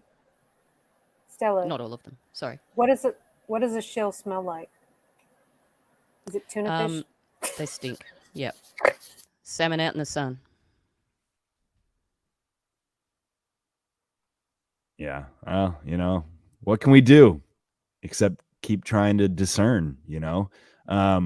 Just don't believe everything you see, and especially now it's going to ramp up even more. It's like you can probably only believe maybe 1%. You know what I mean? Like it's just We got an election absolutely. coming. The gloves are off. The gloves are off. I mean, you can't. gonna be wild. You can't take anything at face value for at least the next, I don't know, forever. Everything is going to be. You cannot take anything at face value. Pretty much. Just Turn like the from internet now off. on, pretty much. Yeah. Yeah. So you know how people in our community like to call themselves autists, right? No. I have mixed Sure, feelings I guess, about that. yeah, But go ahead. sure. Well, so Yeah. I've got this little clip kind of that touches on that. And it's just silly. Like, this is just for fun, but this is, I don't know. Tell me what you think. Walking around now that are saying they're autistic, but they're just quirky, you know? Right. Like they've dyed their hair purple and they're, you know, Mm. shopping at Typo and stuff. And Autism's become popular. yeah, yeah. How does that make you feel? Well, I think, well, it's cultural appropriation, but like, I think there needs to be a Turing test for that too. Mm. What was your test? You said I know I was autistic because when I watched the Titanic, I had more empathy for the boat than the people. Yeah, that seems like a good I test. said that I was on the fence about the Berlin Wall because, you know, on the one hand, it liberated all these oppressed people from Right. the yoke of communism, but on Mhm. the other hand, we lost a good wall. Like I'm like the Greta Thunberg for infrastructure, though. Like, Mm. just want more of it, more infrastructure. You like infrastructure? Is that Like yeah. build a wall in Mexico, not because I hate Mexicans, just want to see another wall in the world. You know? Yeah, you're pro Trump's wall, but just for the actual infrastructure There's that project. small demographic that just likes walls. Yeah, which no one represents or talks about. There's people going build the wall, but I just feels good to see walls, you know. People rocking around. All right, that's that. Are we microdosing autism this episode? Because Just I a- tweeted just- about that a few weeks ago. A little at a time. Just a little at a time, yeah. You, I no, feel you can't- attacked. Fuck that guy. You can't max dose it. So, I mean, what a dick. Like, what's up with autism, guys and gals? It's the new glamour mental illness. Didn't you know? Because for a while there, it was bipolar disorder, and now the new fad is autism. Ooh, could it be? It's Or something just hit me schizo. then. That was another one very Yeah. popular. Yep. Something just Tourette. hit me. Is they're trying to make autism great again so that everyone goes, oh, can I have a vax too? I think autism is what we call people that we don't know what the fuck is wrong with them, really. Because if you look back no, seriously, like that, it used to be Asperger's or you had some sort of syndrome, and then there's this big spectrum where if Well, they it don't, reminds- know it could be what's going on, anything. No, you're, It's well, like- you're just autistic. It's like the sexual spectrum. Like, everybody's on it, right? So we can all Yeah. claim it. I'm like very, very mildly autistic. You know, you told me it was a spectrum, asshole. Like, I'm not trying to appropriate. And now this bitch wants a Turing test. What are you going to do? Put me on a Voight comp machine like in fucking Blade Runner and be like, tell me a few things about your mother. I'll tell you a few things about my mother. You know, what the hell? What are you talking about? Shut the hell up. Stop being weird. You're being more weird than just an autist. Now you're just ramping shit up. I mean, here's a question for you. Maybe we're all replicants. If We're all fucking replicants. There you go. If everyone's autistic, then is anybody autistic? Right. Exactly. We're all replicants now. What about all the people who took the vax who are acting, Paul, I said the V word, who are acting weird now? Are they now part of the autism spectrum, or are they just V damaged? Which one? You need to figure this shit out already. I can tell we have a whole lot of input about to come down the pike. I don't know who wants to take the conch first, but Well, when y'all were kids, I mean, there was always somebody that was just weird. Like little Jimmy went and, ate sand. Like, was he autistic or was he just fucking weird? And if Well, I you used to really eat think about it, paper, what did society do back in the day with people that had issues like that? Right? We got them when they were young, and they were diverted to like a state mental hospital. Now, I'm not wild about throwing people in cages, but if you can figure out what issues somebody has when they're young and either, figure out a plan to be able to treat them and get them back in society, or, well, little Jimmy's just going to go live in the padded room and, his parents can visit him once a month. I don't know. Am I off on that one? I mean, look at the rise of issues that we've had since state-run mental hospitals started shutting down, in the late 70s and 80s? Well, a lot of the problems that we're seeing arising in kids that are being attributed to ADHD or autism or whatever, a lot of it is based in bad parenting. The parents are not paying attention to their kids, and so the kids are doing attention-seeking behaviors. It's not that they have some kind of condition or something that's wrong with them seriously, like autism, because autism is a serious thing. It does lead to some serious life complications that, you have difficulty relating to people. That's not the same thing as a lot of what I'm seeing in kids these days. What I'm seeing is just the parents are not paying attention to their kids. They're not spending time with them. They're not teaching them anything. They're not doing anything with their kids. And that alone causes a lot of attention-seeking behaviors. That's mostly desocialization. Yeah, I can tell you the difference between a child between a child who's just hyperactive and just a high-spirited child and one who's autistic. There is a very stark difference. And all these people saying, "Oh, well, it's just my autism acting up." Your autism doesn't act up, okay? yeah, it's just there supposedly. It's flaring up. It's flaring up on me today. It's a full moon, and I got a rash on my head now. So, well, what you're hitting on? Yeah, you're right. What you're hitting on though, Fido, is like the environmental factor, right? Like, is it truly something you're born with, or is it like a developmental I think it's a combination possibility? of two. I think it's a combination, but there's for anybody who knows anything about developmental problems like autism and things like that, knows the difference between what people are saying is autism and what people are pretending is autism. Because supposedly there's now like screen induced autism. And I guess I'll let my little whatever kind of autism come out and just address the fact that it does sound like a tea kettle behind Fido, which is kind of trippy. I'm sorry. It's probably my AC unit. Yeah, it's your AC. Yeah, just for the listener, so you're not crazy. Let JP know his tea is ready. For crying out loud. Yes. I will tell him. Yeah. But no, this autism thing is like it's a reasonable question. Like, we all know that the rates are going up like astronomically. Now, is that overdiagnosis? Is that an actual shift in demographics? What kind I of genuinely believe it is an overdiagnosis, because you would not believe how many kids we see in our clinic every single day that come in for refills on their ADHD medication. You look at them, you're like, there's nothing wrong with this kid that they would need ADHD medication. It's like, you just need to spend more time with your kid. They pass have that a lot shit of out energy. they pass it out like Tic Tacs. Adderall it's pharmaceutical grade methamphetamine. I'm telling you. Thank you. What it is. What? Adderall? Adderall is what they're giving kids? Yes. They're giving Adderall to kids. It. So the Adderall same was Adderall that was yes. experimented with in the 1950s and 60s by the CIA under one of the sub-projects of MK Ultra, that Adderall Yep. That would be the They've one. been doing it. Pharmaceuticals. They've been doing it for a long time, Drizzle. I mean, it was And I will tell you Adderall, one or it thing. was, what was it, Ritalin and then Adderall, but it's Yeah, I was like going to say basically the the Ritalin same thing. shit. It'd be interesting to look at who's got the shares. Yeah, the in all CIA that. experimented with I both will of say one those. thing. People who have genuine ADHD, like it's a genuine thing for them, you can tell because if you give them coffee, they will calm down. If they don't calm down, it's Yes. not ADHD. So That's how Fido- I got diagnosed, actually. I was drinking a pot and a half of coffee a day, and it didn't really make me jittery.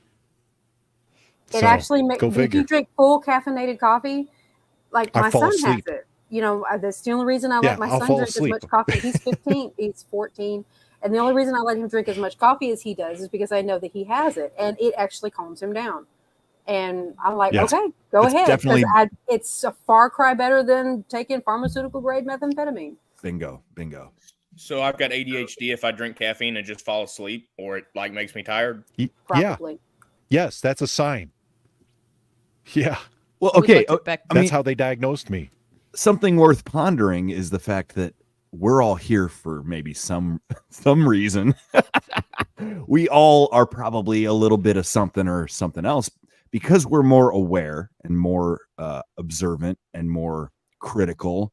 You know, this is kind of like something I've been picking up little tidbits on. It almost seems like a lot of the joke in the truther liberty movement of us all being autistic is because, like, why else did we see when other people didn't, you know? It was being used as an insult, right? I always You thought were it was a fixating on things they self-deprecating joke, but No. The whole autism thing actually started as an insult. And what happened is the alternative media people basically co-opted it. Basically, it became our N-word, right? So we started calling each other it. Totally. Yeah. That's exactly what it became. Because we were noticing these connections of things that a regular person would not connect, right? We're looking at the details and they're just, absorbing all the crap that flows out of their poop screen, every 5 minutes from MSM, DSM for NBC and, CNN and CNS and all that shit. They're absorbing that stuff wholesale and buying off on all of it. Whereas we're looking at the data and going, no, that doesn't match. And then they call us autists because of that. Because why? Because people with autism tend to look at extreme details and to the detriment oftentimes of the bigger picture, right? It can be considered a distraction, but in another sense, it can be considered a form of attention to detail. And they didn't like that. So they called us autists because that is a sign of autism, right?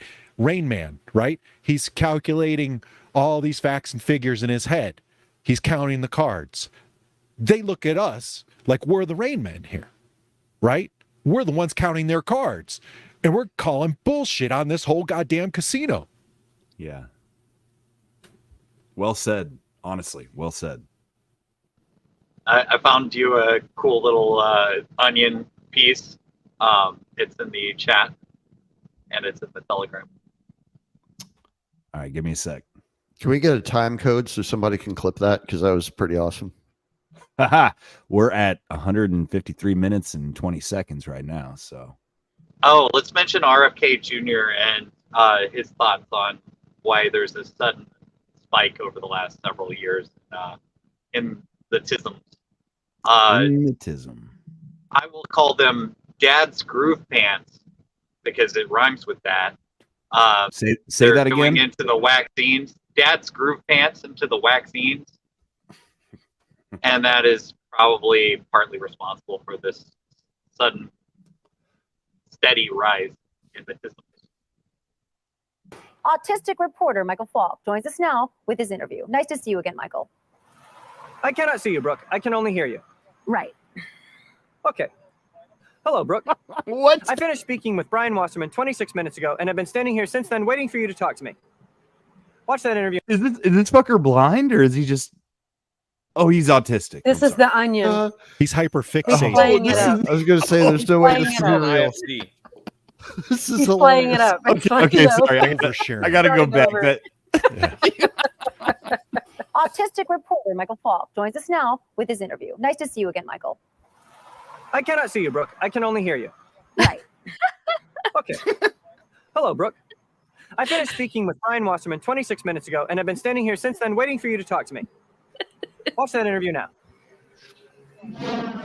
Brian Wasserman used to live in a very big mansion. Now he lives in a tiny jail cell. Is living in prison different from living in a 40,000 square foot mansion in Westchester? Yeah, it's different. How is it different from living in a 40,000 square foot mansion in Westchester? Well, it's every second of my day is accounted for. It's just day after day of the rigid routine. Rigid routine. What is the rigid routine? Well, we get up at exactly 6 a.m. Yes. Exactly 6:15 a.m. Everyone is counted. Counted. Yeah, we have to line up 7 times a day Line to up. be counted. Line up and be counted. And then there's the food. I'd never tasted such terrible food. How long do you have to stay in the line? We have I to know the walk- kid that grows up to be this Read guy. that line straight. Oh yeah. I'm Well, fucking frankly, serious. I always thought you didn't have to do anything. he Me loves too. the idea of everybody being in a line, doesn't he? Well, This is- we like order. I mean, what do you want? You know? yeah. They yeah, I need get it. structure. Yeah. This He's really saying is all- the best all he He timeline, hyper guys. fixates on details. He's fixating on details. So Drizzle, did There you, you go. say this is the best timeline? This is the best timeline. you have no idea. Like, I could just lose it right now. This is so damn funny. Let it out. Let it out. Tell us what you're thinking. No, I Or should- told you I know the kid that grows up to be this guy. It's one of my ex's sons, man. I'm not shitting you. Yeah, Every he question- fucking I don't know if like this guy went and studied with him for 6 months or something, but he's fucking nailing it. I mean, he takes everything quite literally. And I actually feel silly because Yes. I took the first line of it. Like, is that the autism Turing test? When he says, I can only hear you, I'm like, wait, is he blind? Like, no, actually, it makes Well- sense. It's a funnier joke than that. No. you kind of walked into that one with I the did. diagnosis.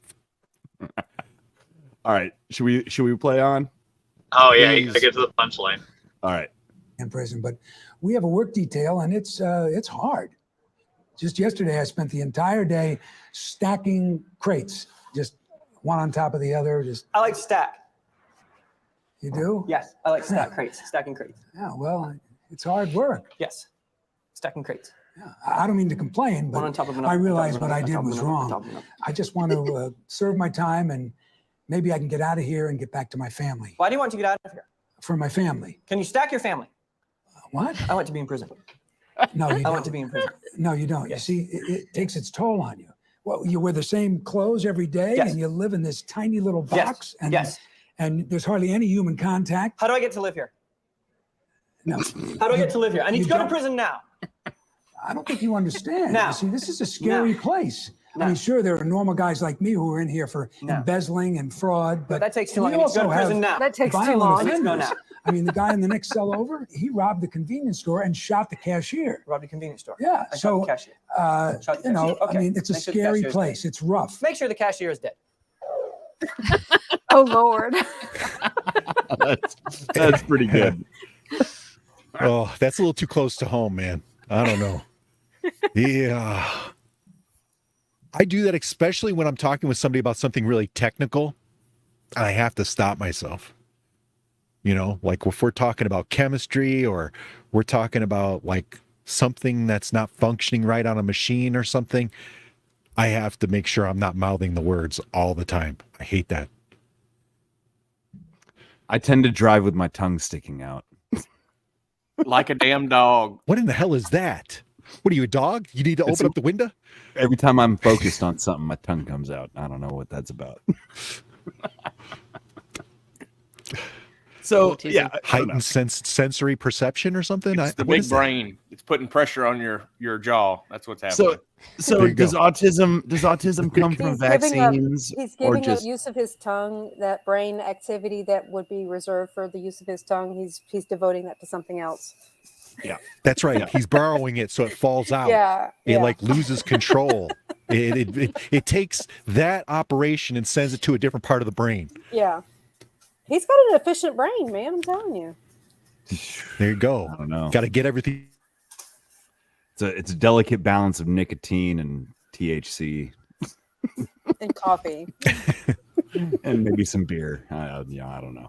But okay. So this whole thing, right? Autism, like RFK's been talking about it. Somebody said something about RFK's position. He tends to lean on there's the connection with fucking vaccines.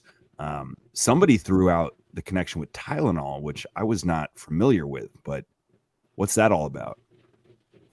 Yeah, that was something that was unfamiliar to me as well. I'm gonna have to look that one up.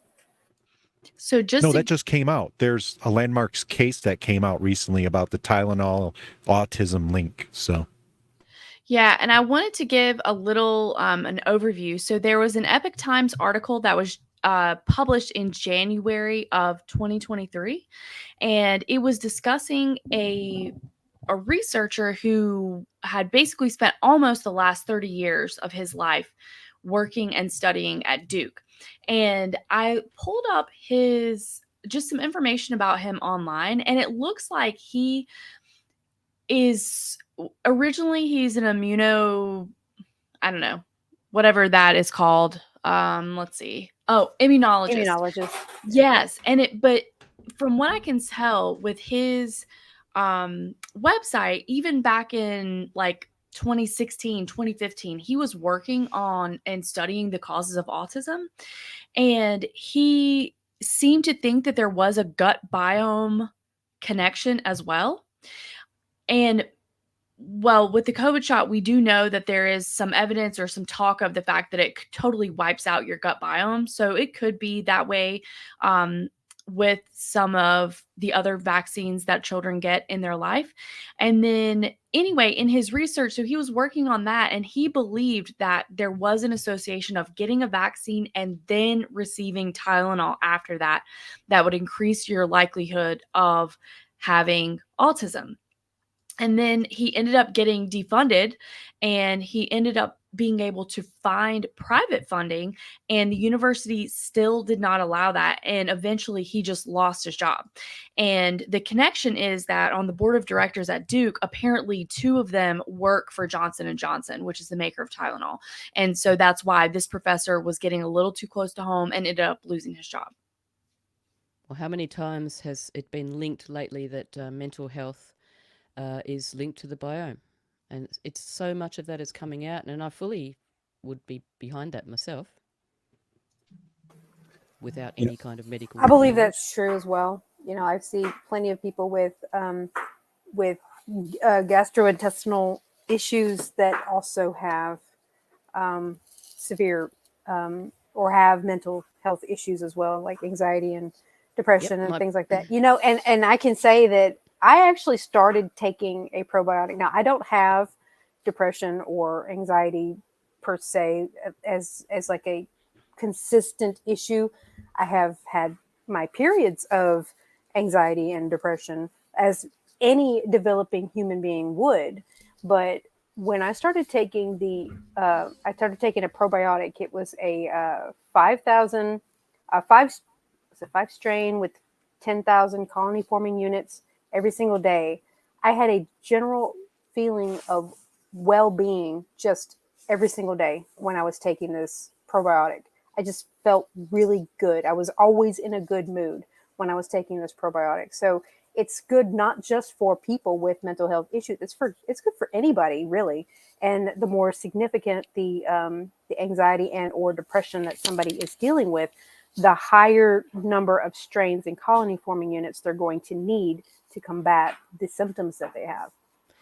Yeah, well, I know that the guy that my recent partner, he's always had gut issues and things. He's also been diagnosed with bipolar. So, I mean, has had that for years.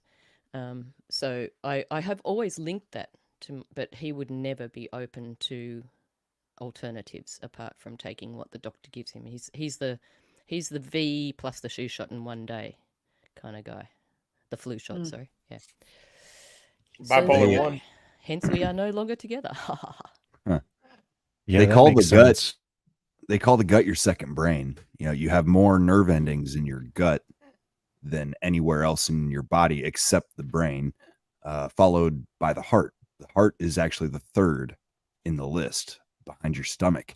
And I mean, I've always, perhaps it's like maybe patting myself on the back to say it, but I've always followed my gut in life. You know what I'm saying? I've even heard that when you quote unquote crave sugar or sweets or things like that, it's not actually you craving it. It is the bacteria in your gut sending that signal to your brain stating, give us more sugar. We need more sugar. I don't And or actually have any studies. parasites. Parasites Correct. tend to I kick don't. up the need for sugar. I haven't actually seen any actual studies regarding that, but that is what I've heard. And it actually makes sense because, you know, the gut is like one of the biggest drivers of health in a person over the whole body.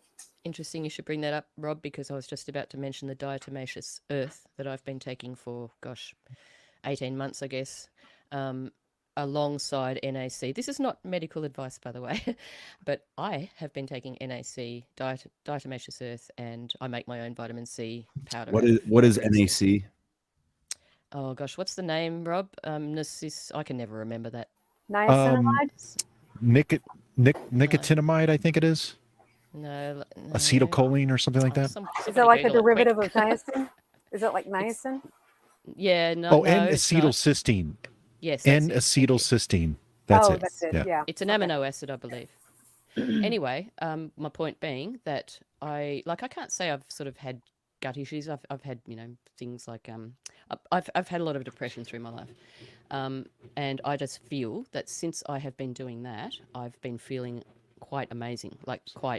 I think what people might call normal. I'm not sure. I don't think I've ever felt normal, but I have been actually feeling probably better and stronger mentally as well over that period. So that's just my experience. And diatomaceous earth is renowned for being a parasite killer.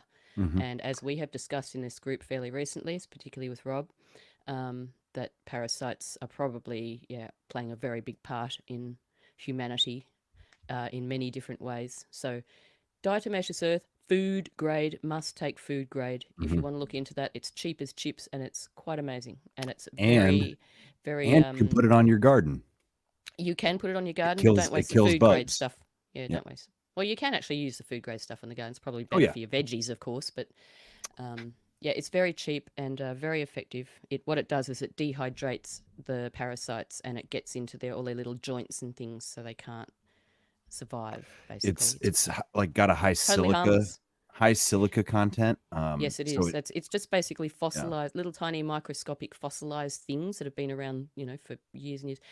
The only thing about it is they say that if you're on a medication, that you have to just be careful with that because it might absorb all the medication. So if you actually do need that medication, which probably most people don't need what they're on, particularly with magnesium-y type things, be careful there. So just look into it. And there is also a protocol because if you take it too much at once, you can detox too fast and those toxins can be released into your body and that's not good. So there is a very small protocol. It's not complicated at all. So I really highly invite everyone to look into that.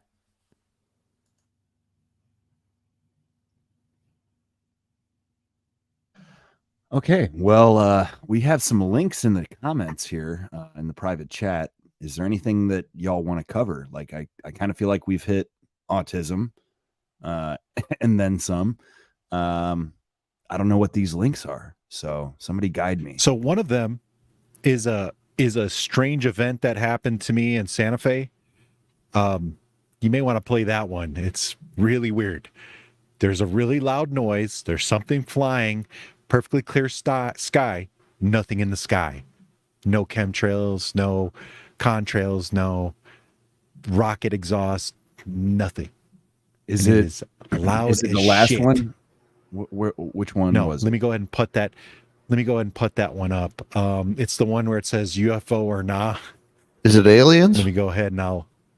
I don't know. My butt doesn't feel any different. You just don't know you have butt worms, Rob. That's what it is. It's because you've been Maybe they're eating them really damn good. sour gummy worms. That's your problem. Yes. Well, I have to replace the worms I killed with these other worms. It makes me feel better. This is the one here? Yeah. All right.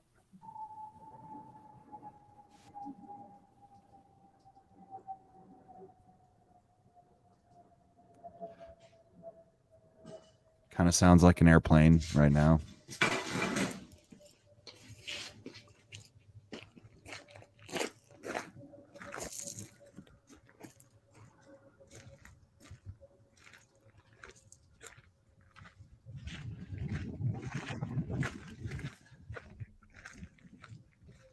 It went from horizon to horizon in maybe 20 seconds. Did I just miss it? I don't. There's nothing there. There's nothing in the sky. I had checked the entire sky So right after this. it's more just a nothing. comment on the noise of what do you call that? The Doppler effect? Yeah, it Yes, doesn't the Doppler. sound right. It's weird. Like it appeared and disappeared far too quickly. Is that what we're saying? Yeah. Yeah. Yeah. Could that not be like an ultrasonic plane of some kind, or It would have had to been hypersonic, yeah.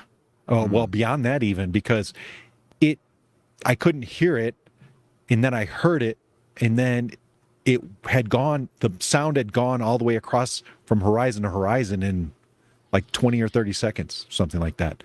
to be And clear, there was this is nothing in the sky. your video. Yeah. Yes, this is me. You can Wow, even hear me wow. curse a little bit. Yeah, I heard you say, "What the fuck was that?" Here, Yeah. one more time. Because it just like came out of nowhere and started screaming and howling, and there's nothing in the sky. Was there a bang? No. And that's what's even more strange. If it's high enough, right, there's not enough pressure. If it's really high altitude, not enough pressure to cause a boom. So right. I have to say, Rob, that I often hear, because my ears are always open and my eyes are always generally on the sky, especially when I'm outside. I often hear planes, but I can't see them. It's fucking weird. yeah. When did that start happening? Recently. Maybe it's In a Chinese very, sky balloon. very bright sky. There's no place for it to go. Yeah, look, we have Where cloudless to go? sky. It's almost Groundhog Day sometimes here. There's this cloudless, nothing in the sky at all, and it's like you should be able to see something if you can hear it, even if it's just a tiny dot. Like I'm pretty observant, and I can't see it. So unless there's some sort of an atmosphere type thing, I don't know, but it happens quite regularly. We got like 15 miles visibility right there in that picture or in that video. Maybe even more. I could see the San Cristos Mountains. Those are like almost to Texas. I mean, I could see them from where I was that day, and I can't see a plane. If it's a plane, this was a really weird one. And maybe they're using stealth technology or something like that, and that's why you can't see it. But you would think there would at least be a trail of disturbance, if anything, in the atmosphere, right? But there was nothing. Yeah, sometimes I just wonder if they're And, so high up that they're being covered by a haze or something like that. That's the only thing that I can logically put to it. I can almost see it's so clear out here that day. I can almost see the stars. I mean, in the middle of the day. I mean, you can if there's a really bright star or planet, you could pick it out. Yeah. So I'm like, well, how does this plane just not being able to be seen? It doesn't make any sense. And that was kind of a weird sound for a plane too. I don't think I've ever heard a plane sound like that. Yeah. True. Almost more like a missile or something, right? Well, or a scramjet, maybe. Maybe it's not a regular jet engine. It sounded like it was just humming, just zooming. Yeah.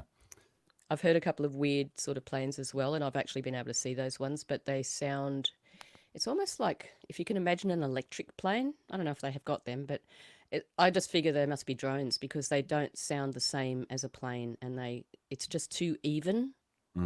Like it's just the same as it goes over. There's no fluctuation in the acoustics at all. It stands out to me, so I don't know. There's some weird shit up there. Was this They're recently, pushing that Rob? angle right now? Was this? Yeah, this was video? last week or this past week. Okay. This was let me see, a few days ago.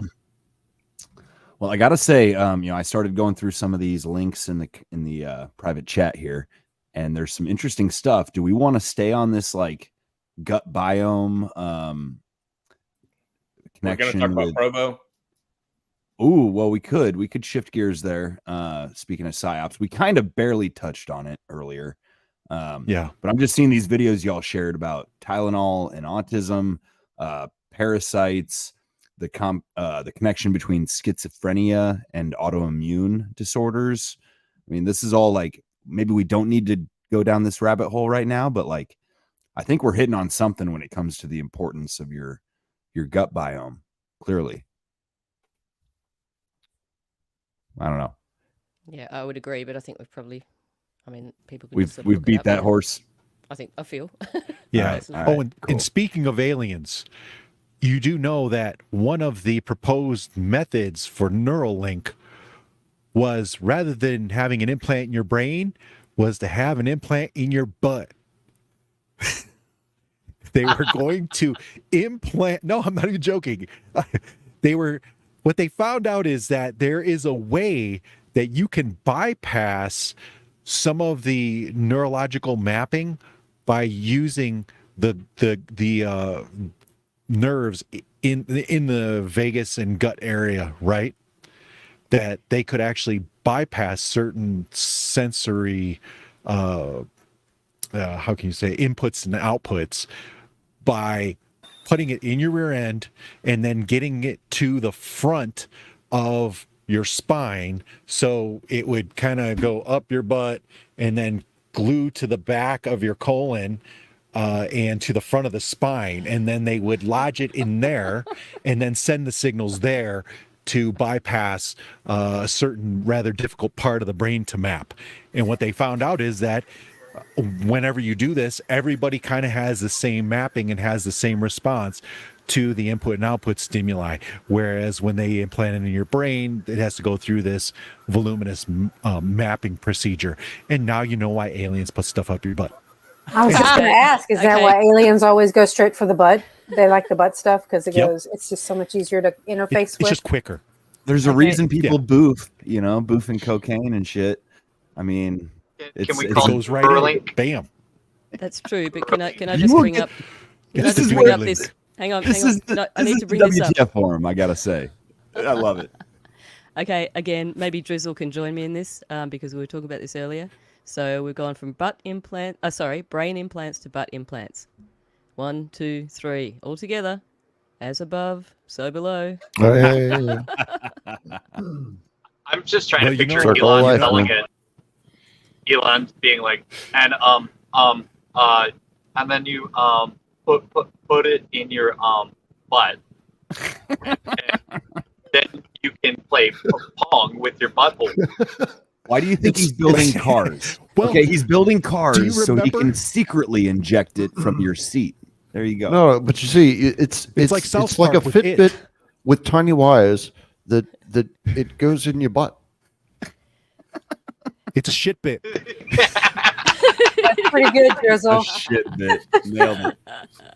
Nice. Nowhere else but the WTF Forum will you get this kind of knowledge. I guarantee it. You heard it here first.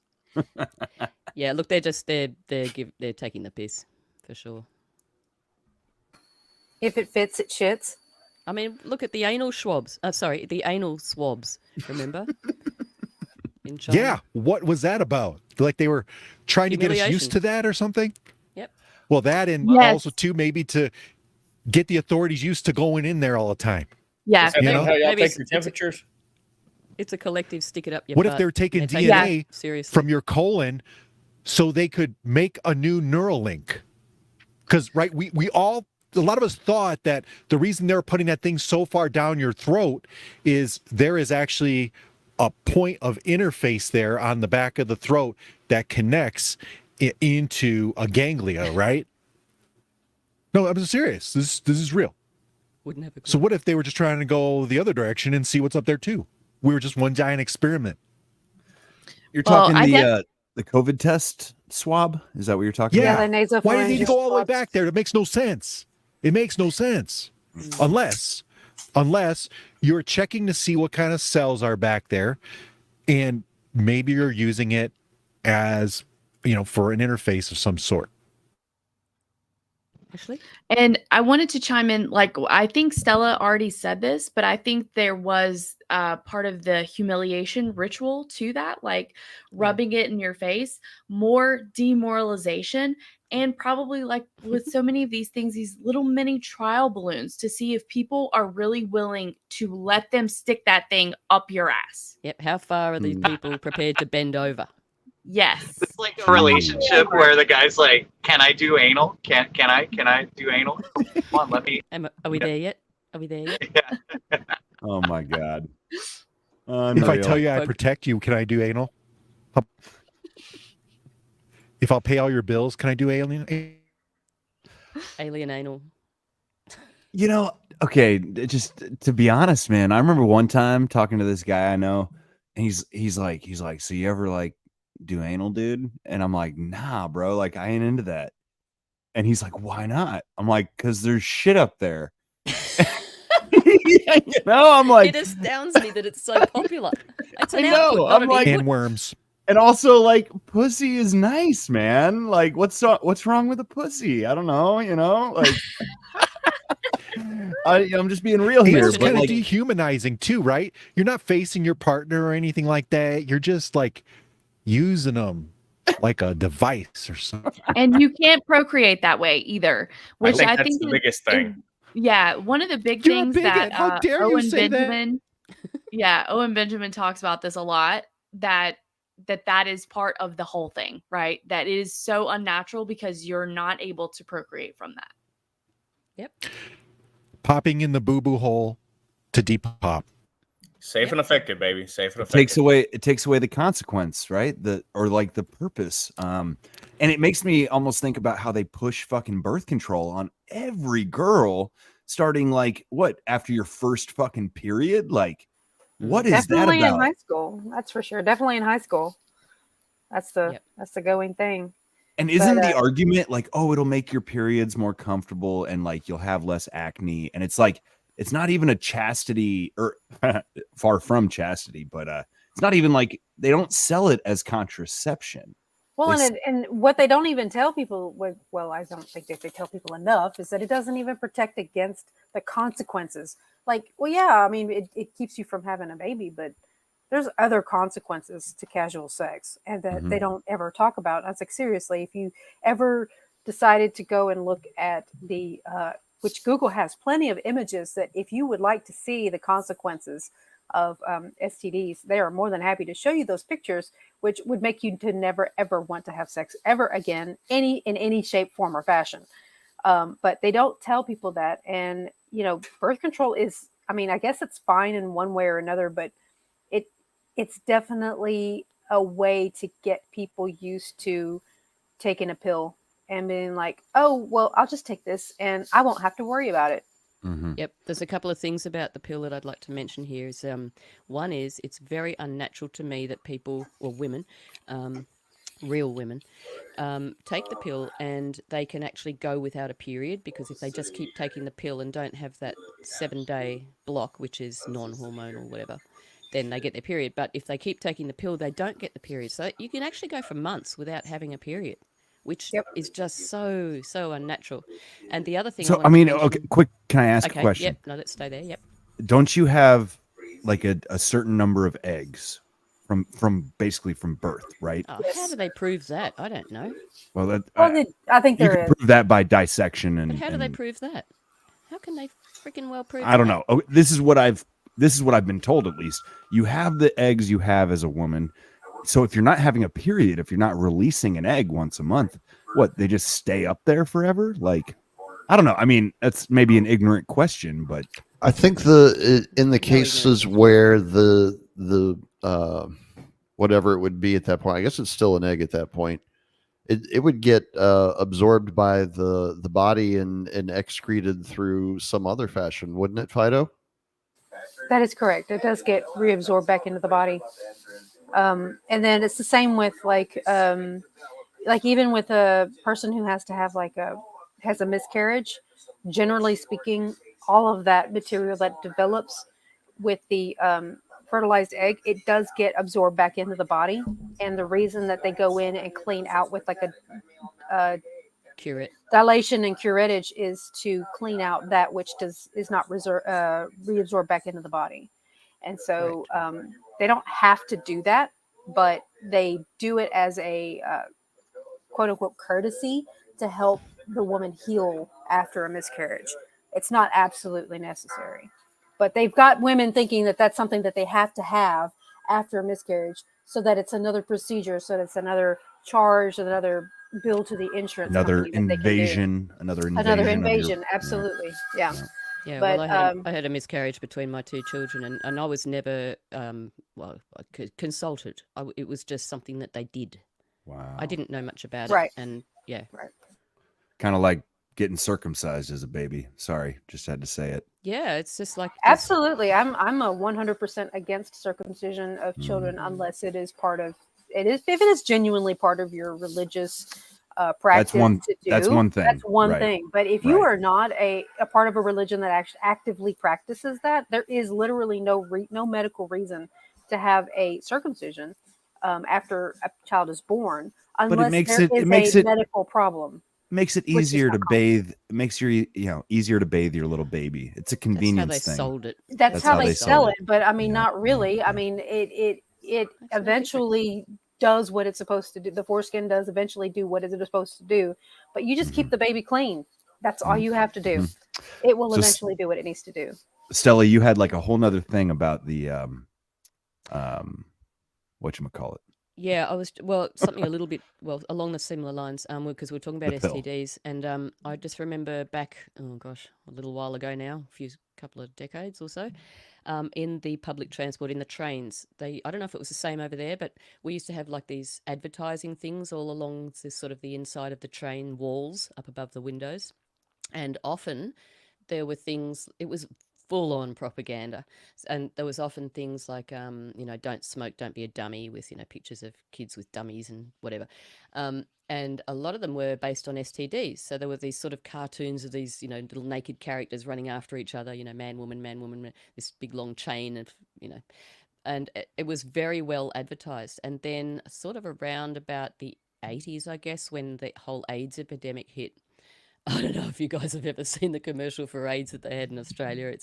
It's astoundingly bad, but it's like the Grim Reaper bowling over a mother and a child and all this sort of stuff, like with a bowling ball. It was shock factor. It was 100% shock factor.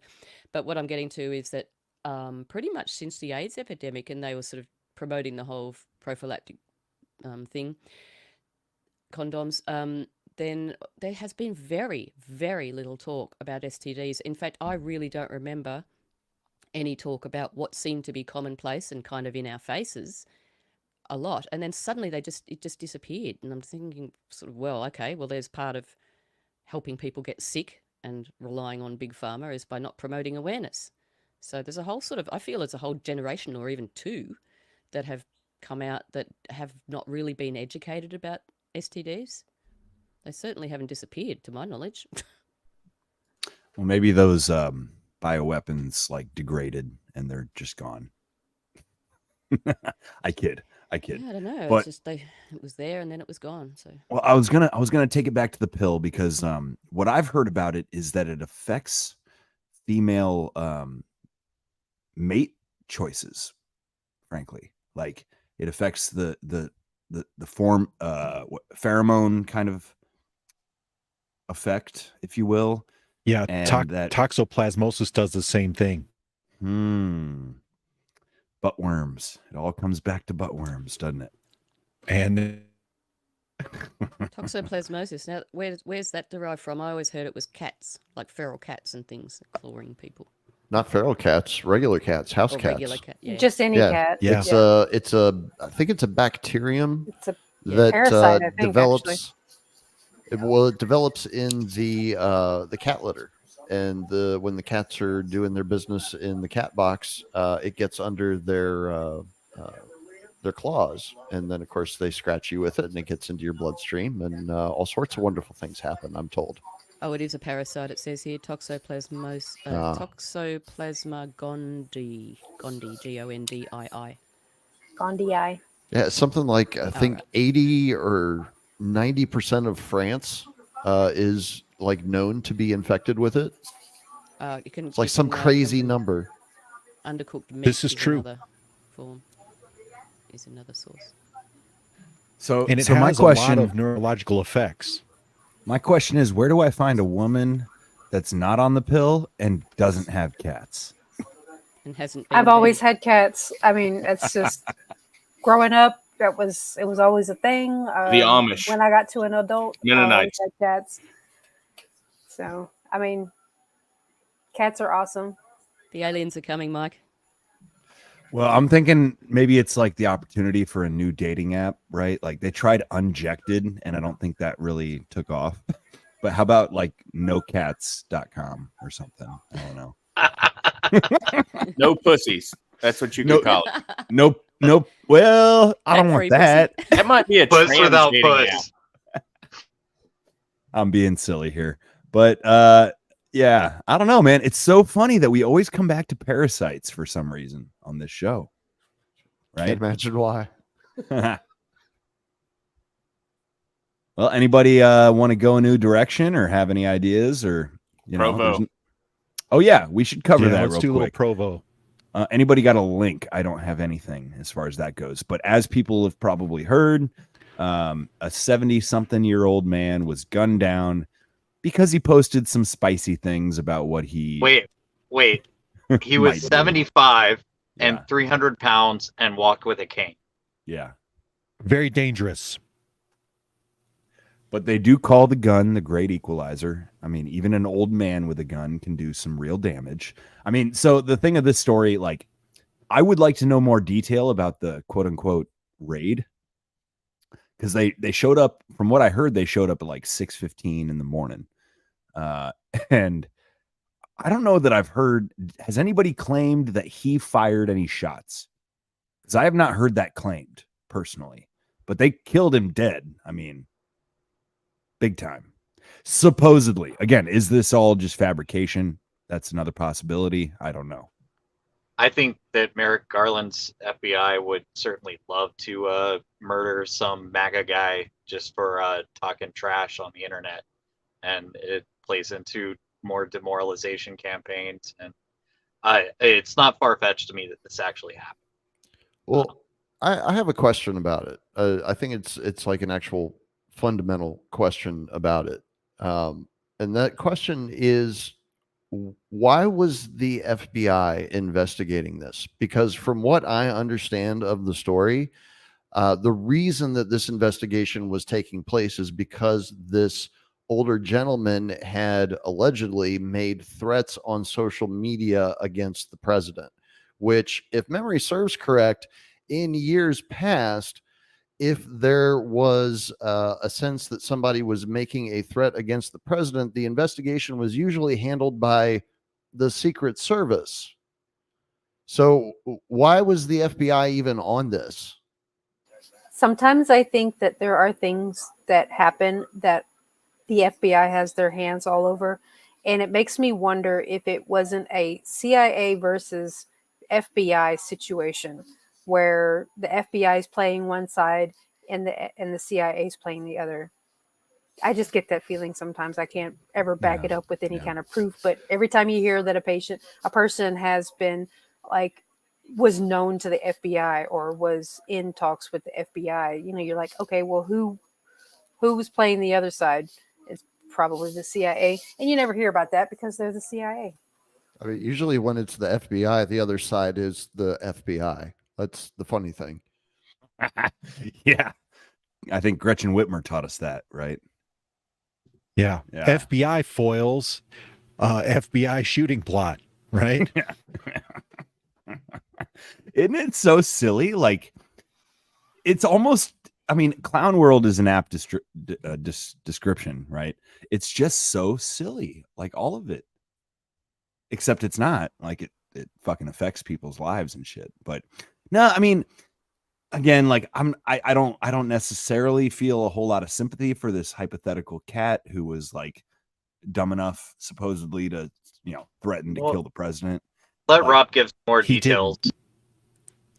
Yeah, he didn't directly. There was some allusion to the fact that, something might happen and that he should be shot, but he did not say he was going to do it necessarily. So okay. It was under Brandenburg v. Ohio. It likely was legal speech, which is why they would not have been able to get sheriff's police or a local judge to go along with the warrant. So they served it themselves. Well, that's interesting. Yeah. Huh. I don't know what to say on it, frankly, but do you remember when everyone was threatening to kill Trump like every goddamn day right. for like 4 fucking years? Yeah, Does anyone remember that? Didn't some broad didn't do shit about that? Where's the didn't FBI some then? celebrity, is that who it was? Kathy Griffin held a severed Trump head. Like that's pretty graphic. And Johnny Depp said it's time for actors to be more like John Wilkes Booth.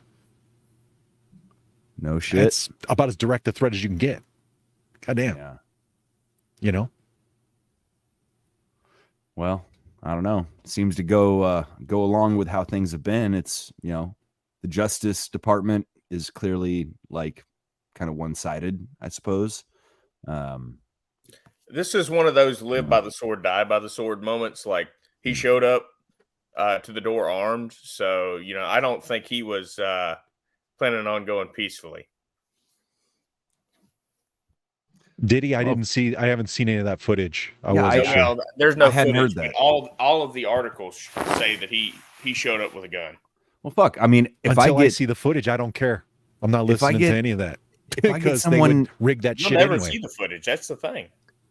You pound on my door at 6 well. a.m., I might have my gun in my hand too. Like that's not totally unreasonable. The question is, was it a no-knock raid or was it a, open up, police?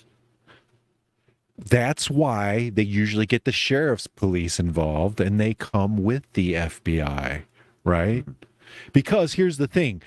Cartels and other criminals have been known to pretend that they're the FBI to do home invasions. So who's going to trust them at this point? There's just too much going on. There's too much criminality. So you don't know who's a criminal and who's not.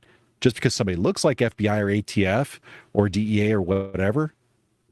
How are you supposed to know that? Well, how you know that is they go to the sheriff's police. The sheriff police checks out their background and make sure they are who they say they are. And then they go to serve the warrant. Well, let's just be honest. This is kind of one of those play stupid games, win stupid prizes things. That's my opinion. You guys might think differently. We've seen this year and year over and over again when it's someone that's a person of color and they have a gun and they get shot. So what was the guy in Minnesota that got shot on live stream? In his car with his girlfriend? Is that ringing any bells? Oh, Castillo? Yeah, that was it. Yeah, Castillo. Yep. So.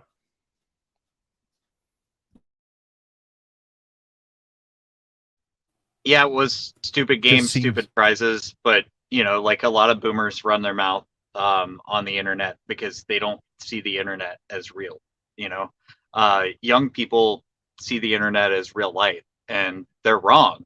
And the boomer is actually correct that this is just some goofy crap, But the FBI takes what people say on the internet very seriously, and we're in a banana republic, so of course they're gonna do something like this. It sucks. Cooler head should have prevailed, and this guy should be living out the last of his 75-year-old 300-pound walks with a cane life. Yeah.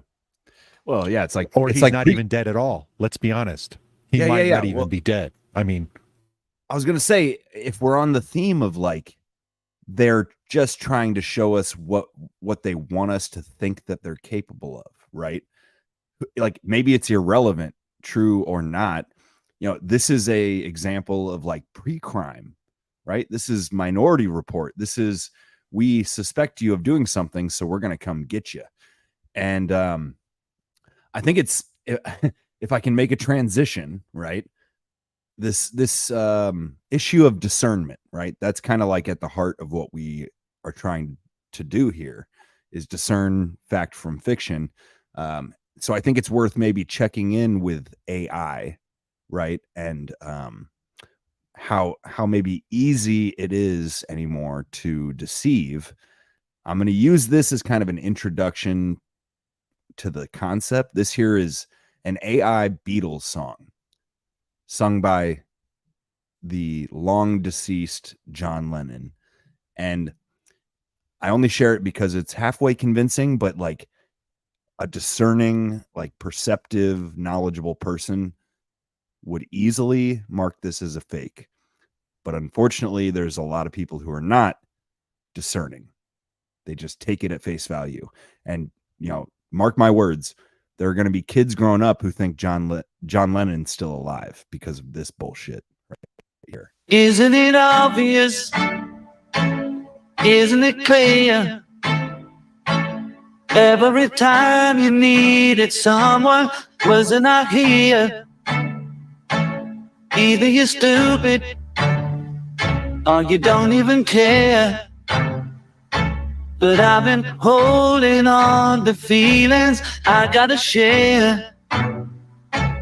Oh, do I really have to spell it out? Everybody knows it. I've been crazy over you. Everybody knows it. Been too scared to make a move. Everybody knows it. That there's nothing that I wouldn't do. Yeah, everybody knows it. Everybody but you. All right. So, yeah, I share that because that was terrible. Well, it's not a great song. No, it's not. My point is that it's halfway convincing. You know, The AI wrote it.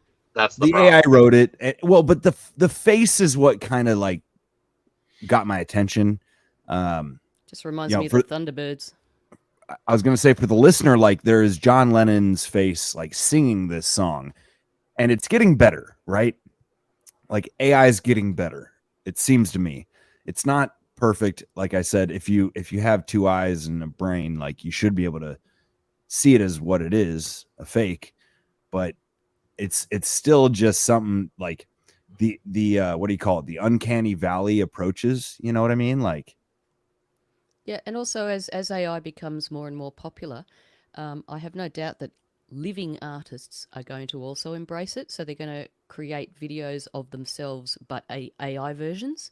So that's going to blur the lines, so that the younger generation that just grow up not really realizing what we realize, they're not going to know what's real, what's not. Just because something's AI doesn't mean it's dead. You know what I mean? Like, I feel it's going to be sort of a fashion. It's like this blurry transhumanism almost.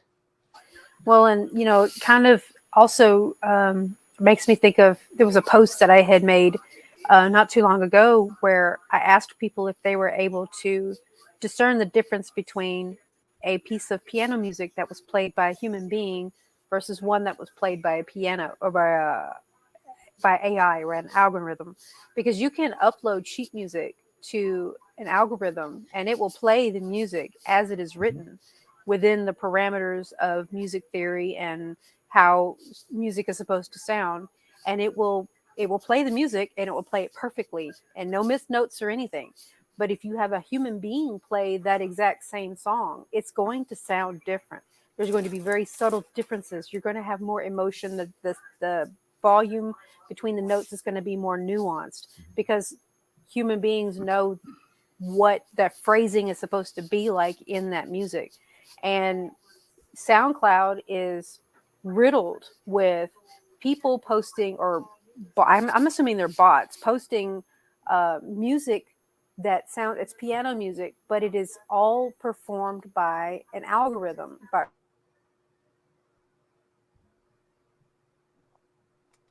I think we lost you there. Yeah, but you can usually tell because there's little nuances that AI can't get. But I have no doubt they're going to get it, and I've already I feel I've already seen it that they're learning that AI needs to put more mistakes into things to make it more It human. is not actually human being performing the music, and I don't know. Whoa, trippy. Oh, She's catching up. Weird. It happened to me right at the beginning. Well, so I tried to figure out how to pull this video from Telegram that Ando shared a day or two ago of this like kid passing Joe Biden a vial of blood, right? And as soon as I watched this, I was like, oh, this has got to be fake. And I watched it over and over and over. And I looked at it real close. And it's like the vial in the hand doesn't look natural. The way he passes it doesn't look natural. Like the hands almost seem to like merge at one point. And this is the shit that AI is not very good at right now, right? It's not very good with hands because of like the asymmetry of them, I guess. And it's not very good at like the subtleties of speech. It can make halfway convincing speech, but it doesn't sound real because it's too good or what have you. Or, might have a choppy kind of effect. But it's worth keeping our thumb on the pulse. I mean, do you guys agree with me? Do you think that blood vial video was fake? Like, that just looks fake to me. Yeah, I reckon it was fake. Yeah. I wouldn't do it out in the open like that anyway. Let's look at it logically. Right. They use kids for stuff like this all the time. The Drizzle can tell you a lot about Project Monarch and these schemes. 100%. But would they do it out in the open like that if they didn't want you to see? Yeah, because if you don't know what you're looking at, then you don't know what to look for. And Ando is right. Children are routinely employed in the courier program between high-ranking officials. The thing, because I think I know what video you guys are talking about, and I could swear I first remember seeing this video 18 months ago, 24 months ago, something like that. So it's been around a while.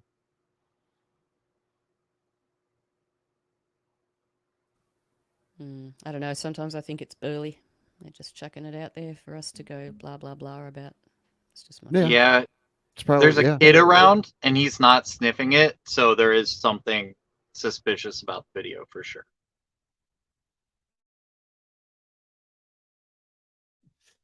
Well, I guess that's that. I don't know. Again, it looked like an AI generated kind of clip to me. And I'm like, I don't buy it. And the colors looked a bit odd too, but that's hard to tell because that could just be a coding thing. Who knows? But like, do we really need any more incriminating evidence on Biden? Like, let's just be real. I had this moment where I was talking to my dad and I'm like, aren't you mad? Like, aren't you mad that your president is a retard? I'm like, is that not enough for you? What are you going to do? Some people, it's like, hey, I don't want to worry about it, man. I don't want to worry about it. Well, I'm worried about it. Well, I don't know, y'all. Should we wrap her up? Any final thoughts? Like, if you're worried about it, Mike, don't go on the internet and post explicit dreams about your feelings on those people. That's solid advice. None of this is legal advice, but that is pretty good.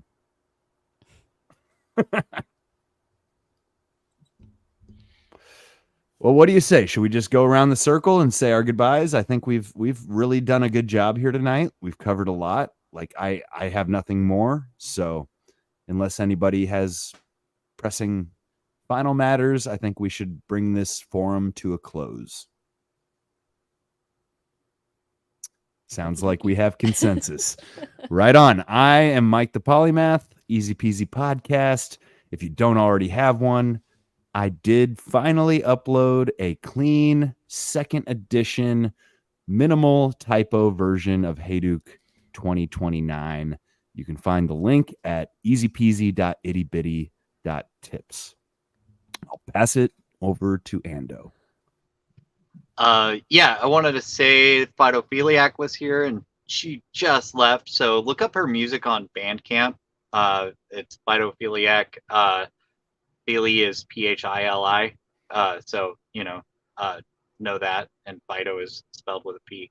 Anyway, I do a show called Burn Babylon Burn and Doom Kitchen Interviews. It is libertylinks.io/the Doom Kitchen and the Doom Kitchen at protonmail.com.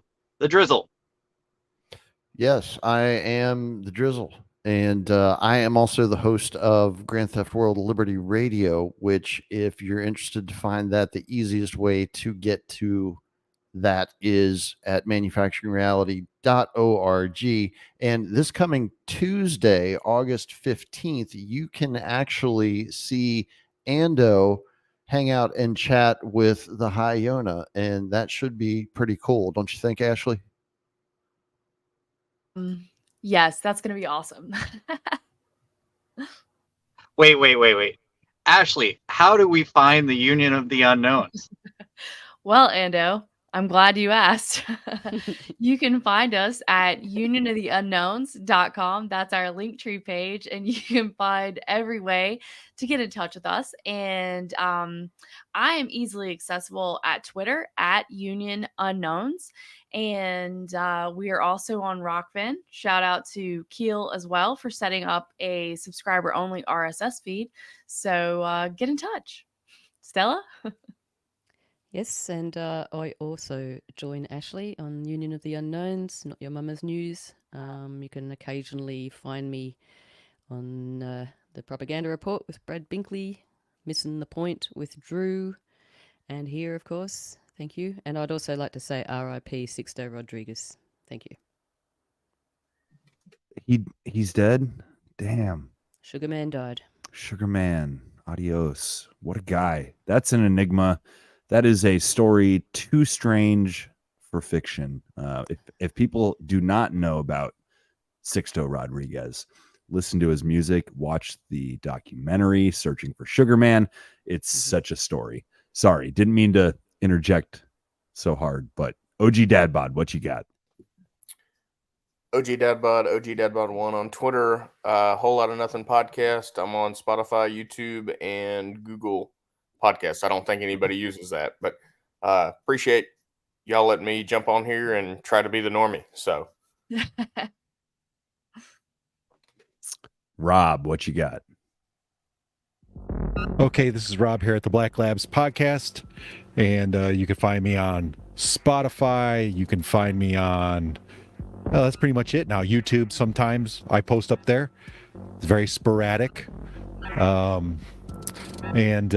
Once again, bad science for bad people. I try and focus on digging in and trying to actually find out what part of this science is actually real and what part of it is BS. Obviously, that's become a little bit harder in the last few years. I'm not on Telegram anymore. The channel Black Labs podcast is still open. If you want to get in there, you want to hit up, I think I gave admin rights to Ando and a host of other people, so you can get in there, but you won't see me in there because I've kind of killed all my social media. Astrological symbol. So I was convinced he was a psychopath. Doctors don't know shit. And that's the end of that. Love Real quick, what Rob's doing there with the music, I'm gonna get him to explain why you should have music in the background of your podcast if you don't want to don't want the people. If you don't want to Because it get tricks sucked. the AI. Right. Yes, Right. the AI cannot properly do the conversion voice to text and then use that to keyword your podcast. Not yet, but it's And- coming. The ADL was Oh, they're just bragging trying. about keywording people's podcasts. You gotta Bam. fuck the system before it fucks you, motherfuckers. This has been the WTF Forum. And I gotta say, y'all, I don't know about you, but this is just such a beautiful group of beautiful people. And I'm so grateful for every last goddamn one of you. You Can't too. wait till the next Love you one. too, Mike. I love all y'all. Amen. And that goes to the listeners as well. Put down the mushrooms, Mike. I'm not even on mushrooms tonight, brother. I ate them earlier I in the have some week, for you though. if you want some more. I ate them there. I ate them a couple days ago. It was all good. All right, y'all. Thanks coming again. down. Nice. We will be back Hey. for one more. Oh, Go my ahead, guts. Ashley. What you got? Oh, I'm sorry. I thought we were done. I was just gonna talk to Drizzle about his show. Okay, everybody, hang out. We're gonna have an off the air goodbye. Peace out, y'all.